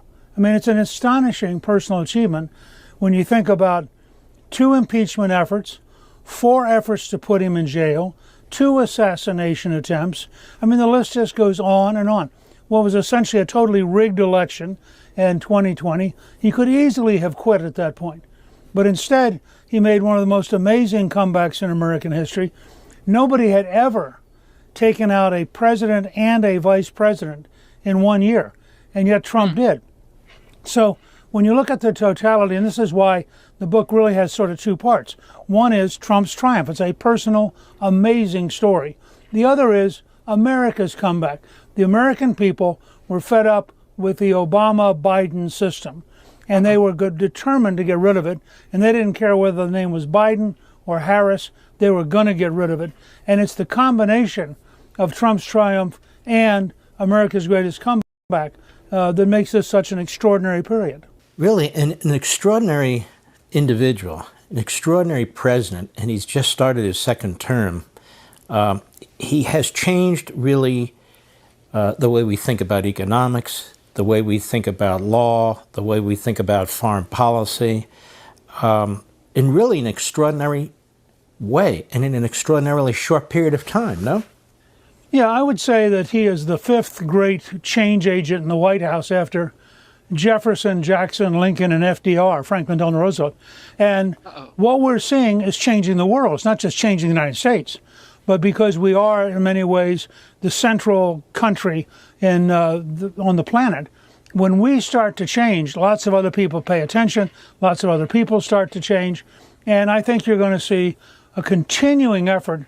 And if he can win the 2026 election, which will be a referendum on Trump's efforts to change America, if he wins that, and then we go on to win in 28, he will be in the same league as somebody like Franklin Roosevelt or Jefferson or Jackson or Lincoln. It's extraordinary to live through it, to watch him, to see how he calculates, how he thinks, who he recruits, what he's trying to get done. Hey, Sean Hannity here. Hey. True, absolutely true. That's what I believe, the same thing too. Like for the midterm next year, if Republicans keep the House, and for 2028, if Republicans win the presidential election, yeah, it's over. Mount Rushmore status. All right, Colorado. Boulder, Colorado police chief earlier this hour refusing to call this a targeted terror attack, despite the FBI considering it just that. Several people are injured after an attack at the Pearl Street Mall, and one adult male has been taken into custody without incident. Boulder police are investigating if pro-Israel demonstrators were the target of the attack today. We have Paul Murrow with us right now. And Paul, I just want to get your take on what you're seeing so far, what we know so far. So the distinction between whether it is a terrorism attack or not matters for who takes the lead on the investigation. Okay. So our audience should understand that that's the distinction. Now, look, even if it doesn't end up being terrorism, which by all indicia here, it does look that way, but it's early. The Bureau would assist either way. But if it is deemed a terrorism attack, then realistically, the FBI is going to make that determination. And Kash Patel seems to have already come down that way. Mm-hmm. Ultimately, they're going to ones that are going to say, we're going to assert jurisdiction. Either way, you're going to have the feds in it, and they are reportedly already on scene. Why does that matter? Because they can do things that a local police department doesn't do. They can check travel. They can talk about What's the footprint overseas? Has this person traveled? They can reach out to embassies, the legats, legal attachés that work for the FBI. They're embedded overseas in the embassies. They're going to have information relative to, well, this person was on, let's say, the radar screen of a foreign intelligence agency, and then you might have something bigger. So it just expands the purview. They have abilities that local police department can access, but they don't have in-house. And it really comes down to who is going to be calling the shots. With the feds on the scene and with Director Patel saying what he said, I feel like pretty soon we're going to hear that the FBI is the lead. And Paul, it's not just the FBI director, but Governor Jared Polis also called it a, quote, heinous act of terror. And what the police chief there, Stephen Redfern, was just saying is he doesn't want to jump at conclusions. It's very early, they're investigating, but they're looking at it, talking to witnesses. And we do have a statement, actually, from Boulder's Jewish community that Molly found, where they're saying they're praying for everybody. But to your point, just to walk it out a little further, in determining an act of terror, if this was a lone individual that was throwing something that has been described by many people out there as a Molotov cocktail, an incendiary device, but targeting specifically this group, this group called Run for Their Lives, a pro-Israel group that has routinely been doing this peaceful walk in solidarity with the hostages in Gaza, would that account for it? Would that be textbook terrorism? Yeah, I mean, it certainly sounds like it. So let's parse out how something becomes terrorism legally, so to speak, right? It comes down to the animus in your mind. It comes down to what your motivation for doing what you did was, okay? So, for instance, if the decision is made that this person was not trying to influence the civilian population or the action of a government, but just was doing it because, in this instance, he hates Jews, he hates Israelis, etc., then you're more into a hate crime than you are into a terrorist event. The animus in your mind, your motivation, becomes an overlay for what you did. Now, here's the rub, and it gets a little legalistic, but federally, you actually do need, in order to charge terrorism, you generally need, in almost every circumstance, a connection to a foreign power. And that's why a lot of people, myself included, and I take some grief on this, sometimes advocate for a domestic terrorism law. A lot of people don't like that because they feel it'll be misused. And I don't find that to be a compelling argument, that we don't want to enact a good law because we're afraid it's going to be misused. Let's not misuse it. In a case like this, whereas you could have, let's say, a state charge, because New York has terrorism charges, right? And they're a lot more they're a lot more easy to comprehend. You don't need the foreign connection. You can just say the guy did this for terrorism purposes. He was trying to influence the population. He committed a violent act. We charge him. They don't have that federally. I just want to drill one just a little bit further, because this is fascinating stuff. In Washington, I covered, obviously, the murder of two beautiful young people, Sarah Milgram and Yoram Lashinsky, shot in cold blood at the Jewish Museum there. And in the wake of that, you saw countless lawmakers saying, this is what globalize the Intifada looks like. We heard it on countless campuses, that it was basically importing globalize the Intifada, importing terrorism, if this individual turns out to have been shouting some of the same stuff. Are we sort of in a new space? We haven't been tying what would normally be a hate crime to terrorism because of influences that have come abroad. I feel so, and I feel they can use, they being the federal prosecutors, can use a very thin strand to get this connection to a foreign power, and they often do, and the case law upholds that. But it becomes a lot more tenuous at the federal level, whereas the state charges, and it's like, I think we're up to about 35 states that have state charges. It generally is a lot more simple. It's just ideological plus violence, boom, we have the terrorism charge. And that's the thing that we don't have at the federal level, and that's why we have discussions like this. Paul, we're just getting this in. The Colorado Attorney General says this attack appears to be a hate crime, given that the group was targeted. Yeah, so and given the group that was targeted. There you go. So look, I didn't have time to look up whether or not Colorado has a state terrorism charge. And if they're pushing this into a hate crime bucket, they might not. But what does it mean if you are a group like this one who has frequent gatherings, or you publicize that you're having a demonstration? Are they sitting ducks? Yeah, that's a very good Sitting question. And, ducks. that's going to be one of the things that law enforcement looks at, let's say about third, right? The first thing is to do everything you can to help anybody who's injured. You want to make sure you do everything that's a given. That's the first thing they're going to do. You do that in certain instances, even if it means the perpetrator gets away, okay? Now, in this instance, it doesn't look like that happened. They have one in custody, okay. But then you're going to look at the danger issue that may still be out there. Did he act alone? Does he have an accomplice? Is his car booby-trapped? There's reportedly a vehicle of interest on the scene. You're going to spread the investigation to make sure that there's no other danger out there. Does he have a relationship to a group? Can you pull his phone? Was he online? Did somebody weaponize him? You're going to look at all of those things because you want to make sure there isn't. So once you make sure that, okay, we're in a safe territory, you got to do now the backwards look to say, like, should we have been anticipating this? Should there have been some security? The problem is that in a First Amendment society, which is us, and there's a reason it's first, it's one of the foundational aspects of American jurisprudence.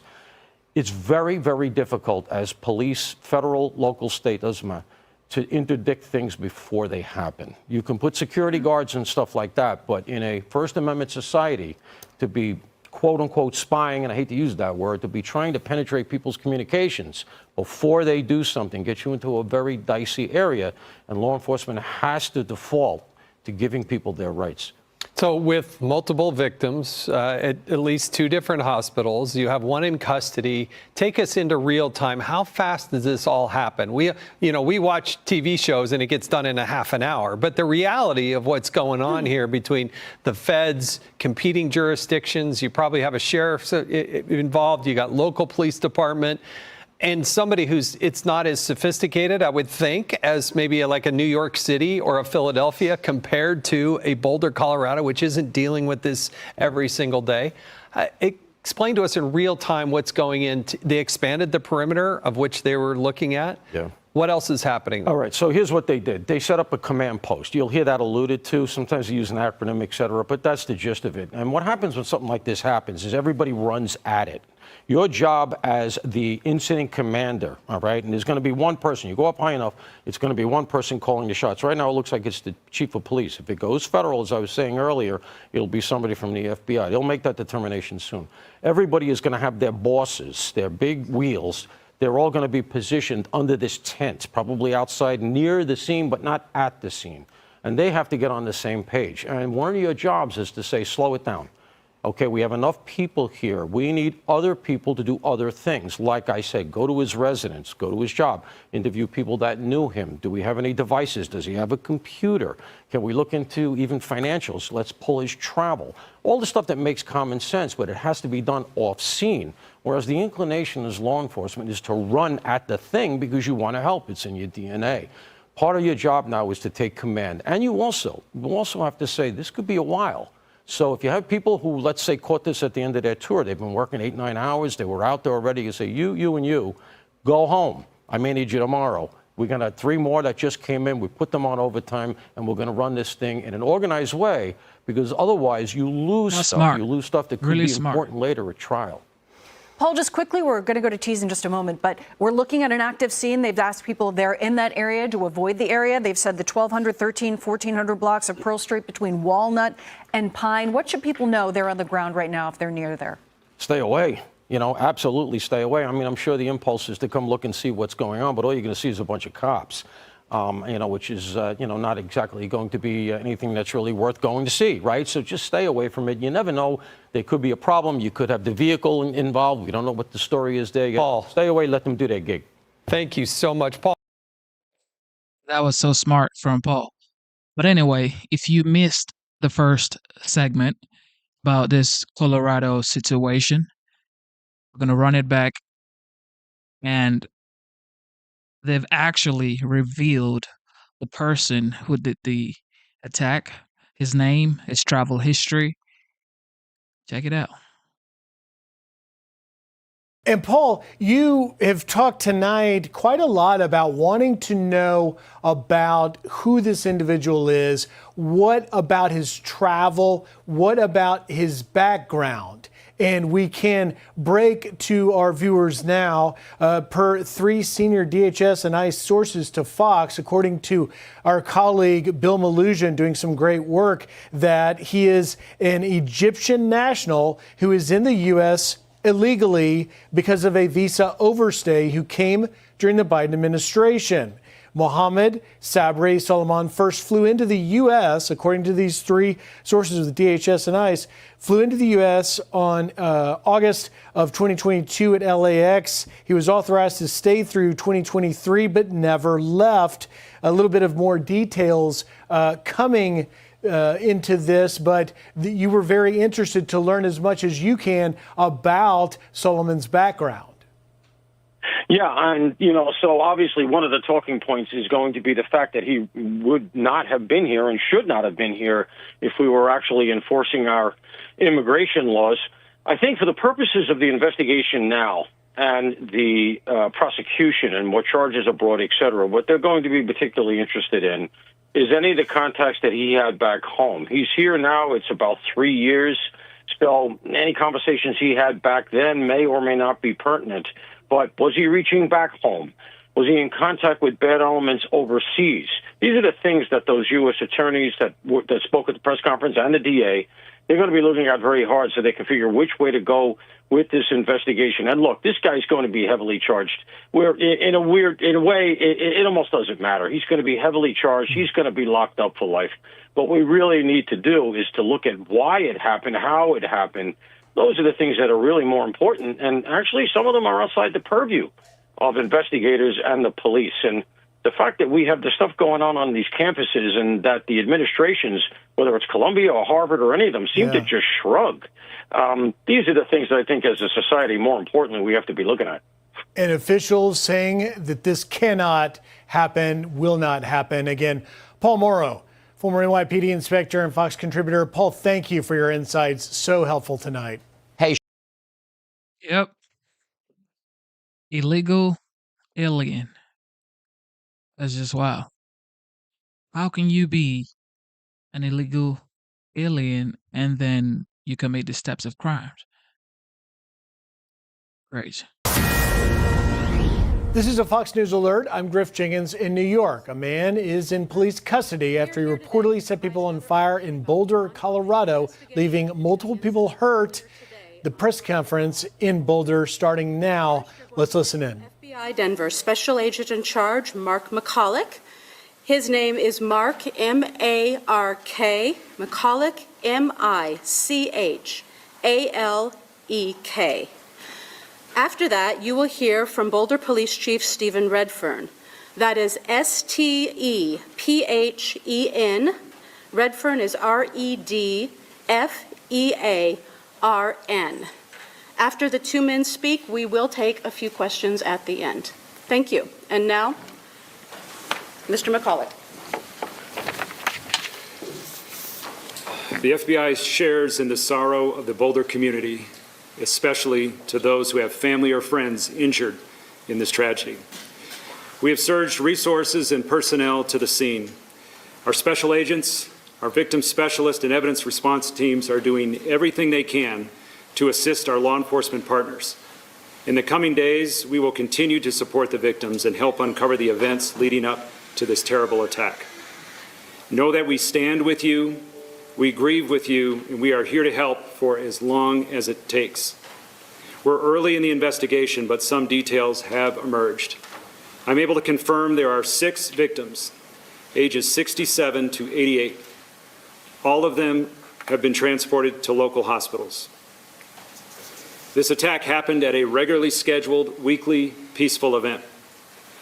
Witnesses are reporting that the subject used a makeshift flamethrower and threw an incendiary device into the crowd. The suspect was heard to yell, "Free Palestine," during the attack. The subject has been identified as Mohammed Sabri Solomon, and he's 45 years old.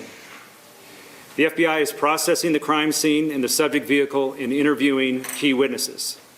We're assisting Boulder Police in providing technical, analytic, and additional forensic resources. As a result of these preliminary facts, it is clear that this is a targeted act of violence, and the FBI is investigating this as an act of terrorism. Sadly, attacks like this are becoming too common across the country. This is an example of how perpetrators of violence continue to threaten communities across our nation. It's our job, the FBI, the Boulder Police, and our law enforcement and community partners, to bring these criminals to justice and keep our communities safe. We're asking for the public's help as we continue to investigate this horrific act of violence. I'll direct anyone that has phone calls, that wants to make phone calls to 1-800-CALL-FBI. And if you have digital evidence, whether that is video or social media posts or anything that can help the investigators, please send that to fbi.gov/Boulder attack, BOULDER-ATTACK.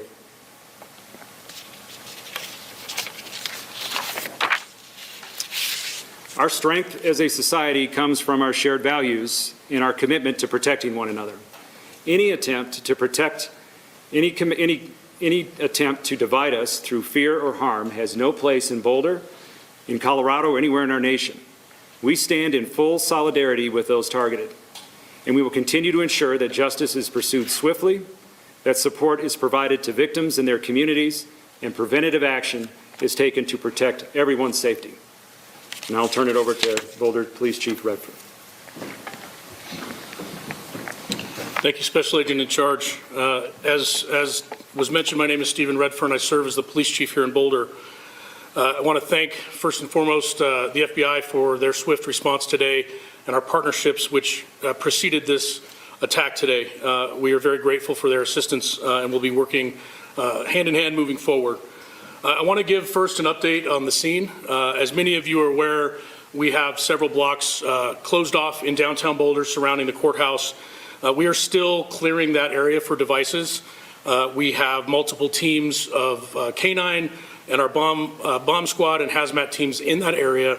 I cannot at this point give you a time, an estimated time for opening of that area downtown. We're hopeful it will be this evening. We understand that people's vehicles are in that area that's closed and they'd like to get them. Please follow the Boulder Police Twitter account or other social media as well. We will report on that when we open that area. We want to be reasonably sure as best as we can before we open the area and let people go back there to businesses to get their vehicles, that it is as safe as possible. The courthouse, I will announce, the courthouse will be closed tomorrow. There is business in that courthouse through the Boulder County. It will be closed tomorrow as we continue this investigation. Just a couple of mentions. We know there's other events, including things going on this evening in town and in the coming week, and we are ensuring that we have resources there at those events to ensure that people are able to go about their business safely in light of this attack. But as always, we urge people to call 911, call us if they see suspicious behavior, if they see someone that's acting in a manner that appears to be suspicious. We would like to receive that call, go out and verify whether somebody's behavior is malicious or not. I want to thank our law enforcement partners. I started by thanking the FBI, but when this call came out today, we asked for help from all of our partnering agencies, some of whom are here today, and I can't thank you enough. It's not the first time we've had to do that here in Boulder. And it's not the first time that we've had to do that in the metro area. And the Special Agent in Charge referenced partnerships. When we put out the call today, we had a lot of help, both locally and from the region. And I really can't thank our partners enough. Also, I would be remiss if I didn't mention the first responders today. When this call came out today, our officers rushed as quickly as they could somewhere close to the area, and they immediately ran into a chaotic situation where a man was throwing Molotov cocktails and using other devices to hurt people. Our officers, as they're trained, immediately interacted with the suspect, took him into custody, and then began rendering aid to those victims. And I'm very proud of our response today. I'm very proud of our partners as well with the fire department and well as American Medical Response. Before we take some questions, I just want to say that Boulder is not immune to tragedy. Sadly, and I know a lot of people are scared right now. A lot of people are upset and questioning how this happened and why. All I know is Boulder has recovered before from acts of violence, and we will again recover. I urge the community in this time to come together. Now is not the time to be divisive, and we will continue to ensure community safety along with all of our partners. To echo the special agent in charge comments, our hearts go out to everyone affected today. Here and in Colorado, we understand that this has a ripple effect in many communities, and we are continuing to stand with and support the victims affected today by this attack. With that, I think we'll turn it back over to our public information officers.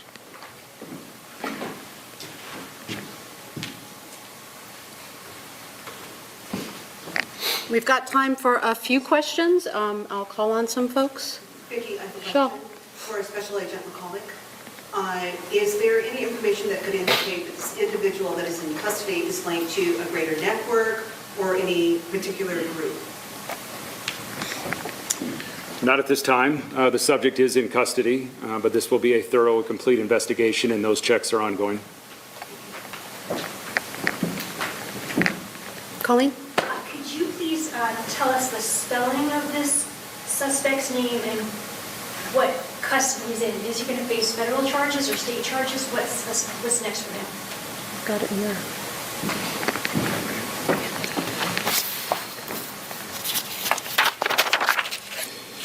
His name is spelled Mohammed, M-O-H-A-M-E-D,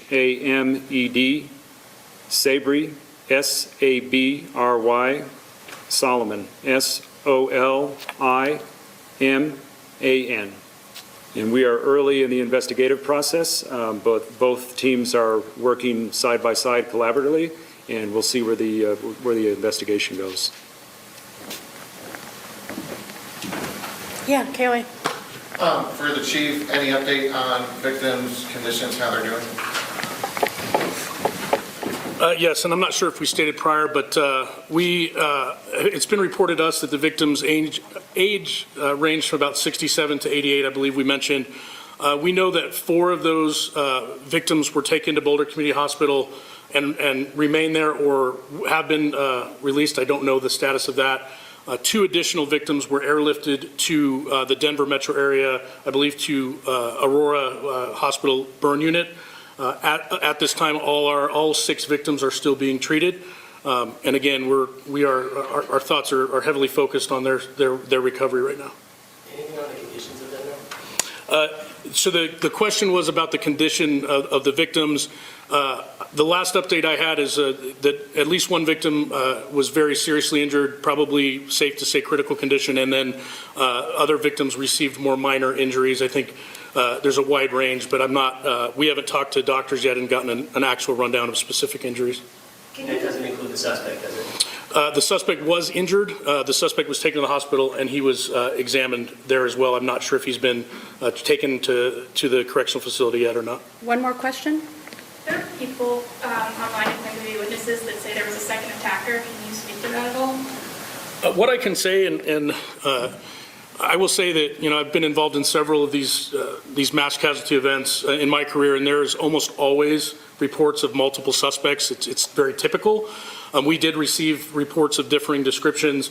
From everything we know in the witness briefings and interviews that we've done at this point, we do not believe that there is an additional suspect at large. We're not going to say that with absolute certainty because we're still conducting a lot of interviews. But we believe that the initial report of 2 suspects, we have not been able to confirm that, and we're fairly confident we have the lone suspect in custody.